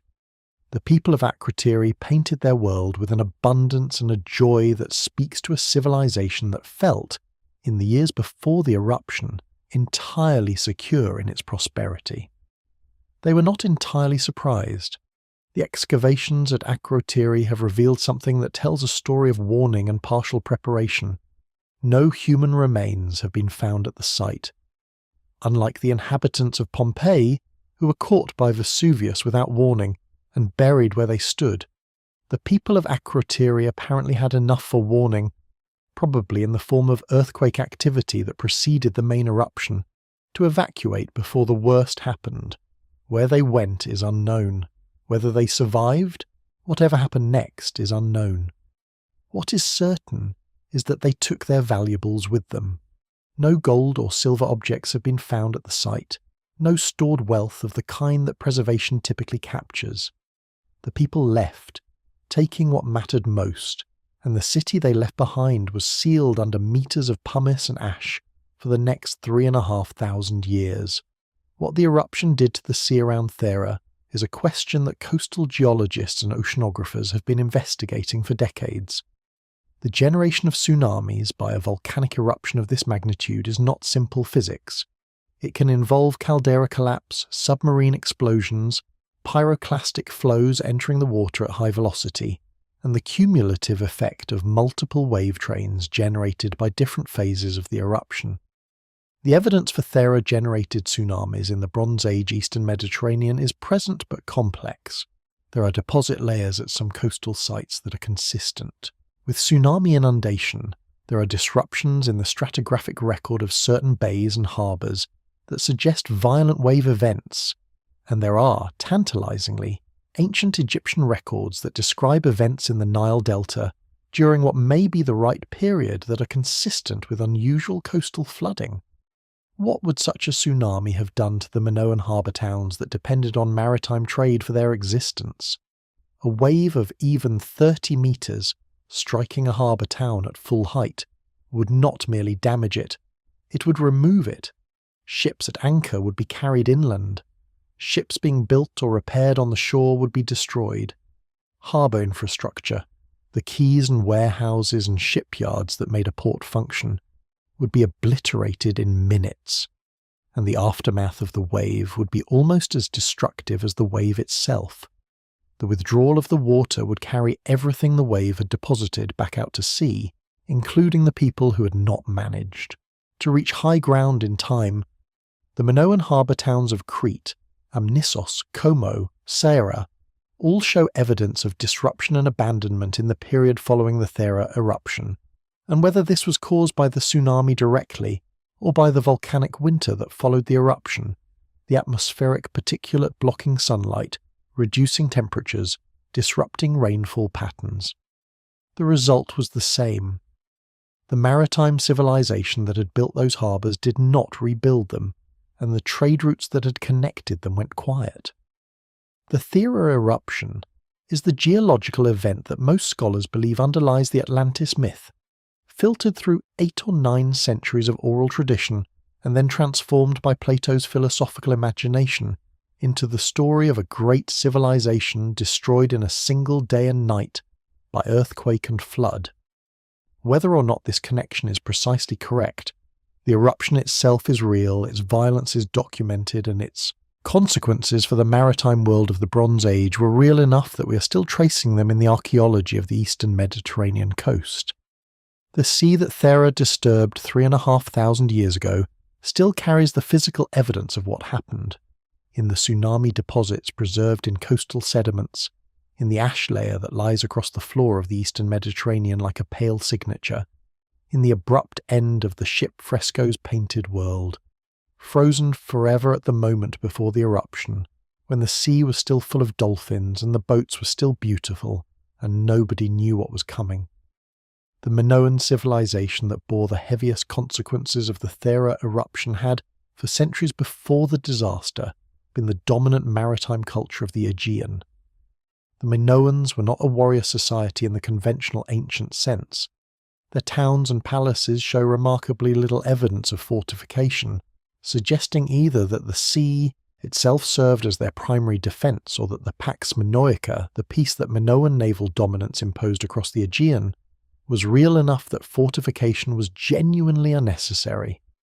They traded with Egypt, with the Levant, with mainland Greece, and with the western Mediterranean. Their ships depicted in the Akrotiri frescoes with an accuracy and a loving detail that speaks to a culture for whom ships were deeply familiar objects rather than exotic curiosities, were capable vessels suited to the trading voyages that sustained the palace economy. When the Thera eruption happened, in whatever year, with whatever precise sequence of events, the Minoan maritime world was among the first and most severely affected. The harbours of northern Crete, which faced toward Thera and lay in the direct path of both the tsunami and the subsequent ashfall, were obliterated or severely damaged. The ash that settled on Crete's agricultural land, anywhere from a few millimetres to several centimetres depending on wind direction and rainfall, would have affected multiple harvest seasons, disrupting the food production that the palace redistribution system depended on. The disruption to maritime trade that followed the destruction of harbour infrastructure would have interrupted the flow of copper and tin and other raw materials that Cretan craftsmen needed to maintain production. The palace economy, which operated on the logic of centralised collection and redistribution, was particularly fragile to exactly this kind of multi-frontal disruption. It could absorb one bad harvest, perhaps even two, but not the simultaneous failure of agriculture, harbour function, and trade networks all at once. What we see in the archaeology of Minoan Crete in the decades and centuries following the Thera eruption is a civilization in retreat. Palace sites show signs of damage and partial abandonment. The redistributive systems that the linear tablets record become harder to trace in the archaeological record. The cultural horizon of Minoan art, that extraordinary burst of visual creativity that gave us the ship fresco, the bull leaper fresco, the goddess with the snakes, begins to fade, replaced first by Mycenaean influence, and eventually by a silence that the subsequent Dark Age would maintain for centuries. The sea that had been the Minoans' highway, their defence and their identity had, in a single catastrophic sequence of events, become the instrument of their destruction, and the world that came after them would not remember them clearly enough even to mourn them accurately. The story of ancient sea disasters does not end with the ancient world. It continues into the present, because the sea has been releasing its secrets slowly for the past century and a half, and what it has revealed has repeatedly forced us to reconsider what we thought we knew about the people who sailed it and the civilizations they built beside it. The technology that has made this possible is a story of its own. The first systematic underwater archaeology in the Mediterranean began in the mid-20th century, when Jacques Cousteau and the team he assembled pioneered the use of self-contained underwater breathing apparatus for archaeological exploration. The Grand Conglouet wreck off the coast of Marseille, excavated beginning in 1952, was one of the first major Roman wrecks to be properly documented, and the methods developed there, grid systems for mapping the site, careful recording of the position of every object before it was moved, the use of underwater photography, established the protocols that subsequent maritime archaeologists have refined and expanded. But the real revolution in ancient maritime archaeology has come from the deep sea, which until recently was entirely inaccessible. The deep Mediterranean, below about 200 metres, beyond the reach of human divers, was previously a complete blank in the archaeological record. Remotely operated vehicles, or ROVs, changed this. They also revealed in survey after survey that the deep sea floor of the Mediterranean is scattered with the remains of ancient ships, not the dramatic, photogenic wreck sites of shallow water, where wood and organic material have been destroyed by warm temperatures and biological activity, but fields of amphoras and anchor stones and metal objects that mark where ships went down and were preserved, in the cold and the dark, by conditions that destroy neither ceramics nor metal. The implications of this are extraordinary if the deep Mediterranean is scattered with the remains of ancient ships, and if those remains include organic materials preserved by cold and anoxic conditions, then there are ancient ships down there with intact wooden hulls, with cargo records and navigational instruments and personal possessions of the crew, with things we have not yet imagined finding because we did not know they could survive. The Antikythera mechanism was found at a depth of about 45 metres, within the range of human diving. What might be found at 500 metres, at 1,000? The answer, in the early 21st century, has begun to emerge. Deep-sea surveys of the eastern Mediterranean have found ancient wrecks at depths of several hundred metres, whose condition, when examined by ROV cameras, is astonishing.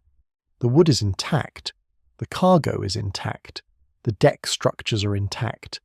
These are ships that have been lying in the cold dark water since antiquity, untouched by oxygen or biological activity or human curiosity, and they are beginning to tell us things about the ancient world that no surface record has preserved. A survey conducted in the Black Sea between 2016 and 2018 by a team from the Black Sea Maritime Archaeology Project found more than 60 ancient and medieval shipwrecks in extraordinary states of preservation. One of them a Greek trading vessel, dating to approximately 400 BCE, lying at a depth of over 2,000 metres, with its mast, rudder, rowing benches and cargo all in place, its hull planking still bearing the tool marks of the shipwright who built it. The ship had been lying there for nearly 2,500 years. It looked as though it had sunk last week.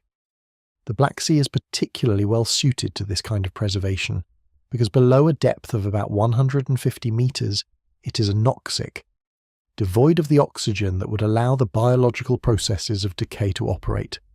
Ships that sink into the Black Sea's deep water do not rot. They simply lie, there indefinitely, preserved by the absence of the oxygen that everywhere else in the world's oceans works steadily to unmake whatever the sea has taken. The discovery of the Greek trading vessel in 2018 was, for underwater archaeologists, something like finding a time capsule. Not the kind of time capsule that humans bury intentionally, but the kind that the sea makes by accident, when a ship sinks into exactly the right conditions at exactly the right depth, and the preservation begins before anything has had time to deteriorate. What is perhaps most affecting about the Black Sea discoveries, and about the deep Mediterranean surveys that are ongoing, is what they tell us about the scale of what is still down there. For every wreck that has been found, surveyed and reported in the archaeological literature, there are thousands that have never been seen. The Mediterranean has been a highway for maritime commerce for at least 4,000 years, carrying an incalculable tonnage of goods on tens of thousands of voyages every generation, and the seafloor preserves a record of every voyage that ended badly, every ship that struck a reef, or went down in a storm, or was overcome by the weather on the wrong side of a cape in autumn. That record is not complete. It cannot be complete, because time and biology and the specific conditions of the Mediterranean have destroyed much of it in the shallower waters. But in the deep water, the record is there, and it extends back further than anything preserved on land. There is a wreck reported by ROV survey in the deep eastern Mediterranean that appears to be Bronze Age. The amphora forms are consistent with the late Bronze Age period, the same period as the Uluburun ship, the same period as the Bronze Age collapse that began this story. It has not been excavated. The technology required to excavate a wreck at several hundred metres depth, while maintaining the kind of archaeological precision that the site demands, does not yet fully exist in deployable form. It is sitting on the sea floor, waiting. The cargo it carried may include things we have never seen from that period. The hull, if intact, would be the oldest wooden ship ever found. We do not yet know enough to say what it would tell us about the Bronze Age trading world, but we know that it was part of that world, that it was sailing somewhere with something when the sea took it, and that whatever happened to the people aboard it, the sea preserved their ship for us to find when we were ready. That readiness, technological, intellectual, financial, is still being assembled. Underwater archaeology is an expensive discipline, requiring specialized equipment and expertise and time that cannot be rushed without destroying the evidence that time has preserved. The ancient sea disasters that we are still uncovering, still cataloguing, still beginning to understand, took place over the course of several thousand years. Learning to read the record they left behind will take somewhat longer than a single generation of archaeologists, and the sea is in no hurry to be read. What the deep sea also preserves, in ways that shallow water archaeology never can, is the human dimension of the disasters, not just the cargo and the hull, but the things people carried that were not cargo at all. When the Black Sea project teams examined the remarkably preserved Greek trading vessel, found at over 2,000 meters depth, they found, alongside the commercial goods in the hold, evidence of the daily lives of the sailors who crewed it. Cooking equipment, personal storage containers, the layout of the working spaces that suggest specific routines, specific habits, specific ways of organizing a shared life in a small wooden vessel far from any shore. These are not dramatic objects.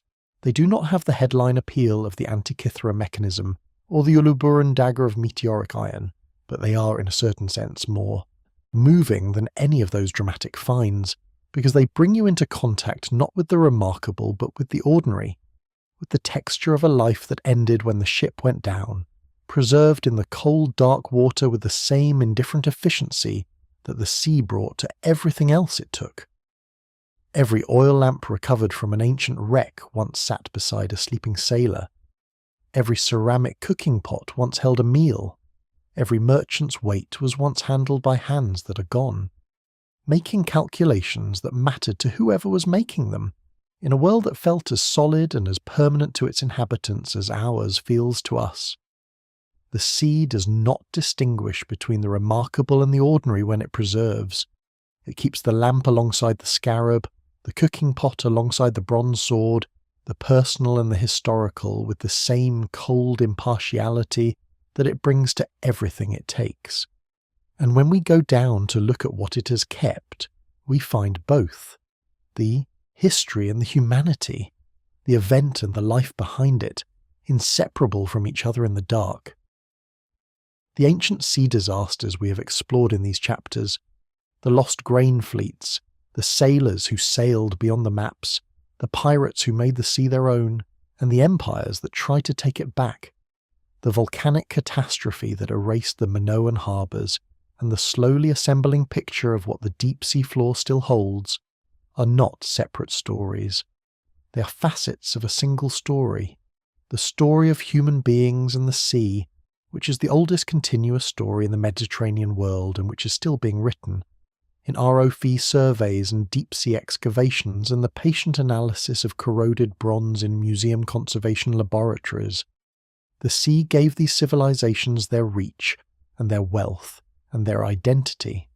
The sea took them, when the time came, with the same indifference that it takes everything, and the sea preserved what it preserved not out of sentiment but out of physics, because certain objects in certain conditions do not decay, and the conditions at the bottom of the ancient sea are exactly right for keeping the things that we most need to find. The ancient disasters are not over. They are still being excavated slowly, carefully, with the reverence that 3,000 years of waiting deserves. We have been travelling tonight through some of the darkest water in human history, the waters that swallowed the Bronze Age, that killed Persian admirals and Athenian armies and Roman sailors, and the ambitions of Mongol emperors who believed themselves unstoppable. We have found things the sea kept, the lamp of the Uluburun sailor, the gears of the Antikythera mechanism, the hull of a Greek trading ship lying intact in the anoxic depths of the Black Sea. We have stood at the edge of the known world with Pytheas and the Phoenician sailors who circumnavigated Africa and the Carthaginian navigators who saw gorillas on the coast of equatorial Africa, and came home to a city that probably did not fully believe them. And what strikes me, at the end of all of it, is not the scale of what was lost. It is the scale of what persisted. Every civilization that the ancient sea destroyed was also, in some sense, preserved by it. In the amphoras on the sea floor, in the accounts of survivors, in the myths and legends and distorted memories that the ancient world used to carry its history forward through dark ages and collapses and the various catastrophes that interrupted the transmission of knowledge from one generation to the next. The sea that destroyed the Bronze Age trading network also preserved the Uluburun ship, so that we could know what the Bronze Age trading network looked like at its height. The sea that drowned the Persian fleet at Artemisium also preserved Herodotus's account of it, because Herodotus lived long enough to write his history, and the history survived long enough to reach us. The sea that swallowed Kublai Khan's fleet also preserved the Japanese accounts of the kamikaze, and the artifacts of the Mongol ships in Imari Bay, and the stone seawall that the Japanese built in 7 years, and that changed the history of East Asia. The sea is not a villain in these stories, though it is often described as one. The sea is simply what it is, a body of water governed by physical laws that existed before human beings invented ships, and that will exist long after we have stopped building them. The disasters happened because human beings, with their ambitions and their overconfidences, and their occasional moments of extraordinary courage, and their frequent moments of ordinary miscalculation, chose to put themselves onto the water in wooden boats, and trust that they knew enough about what the water was going to do to get where they were going. Sometimes they did. Sometimes the sea reminded them, with considerable force, that they did not. Wherever you are right now, in whatever room, in whatever hour, with whatever quietness or noise surrounds you, the ancient sea is out there somewhere, and it is full of things we have not yet found. Some of them are beautiful, some of them are ordinary, some of them are things whose significance we cannot yet imagine, because we do not yet know that they exist.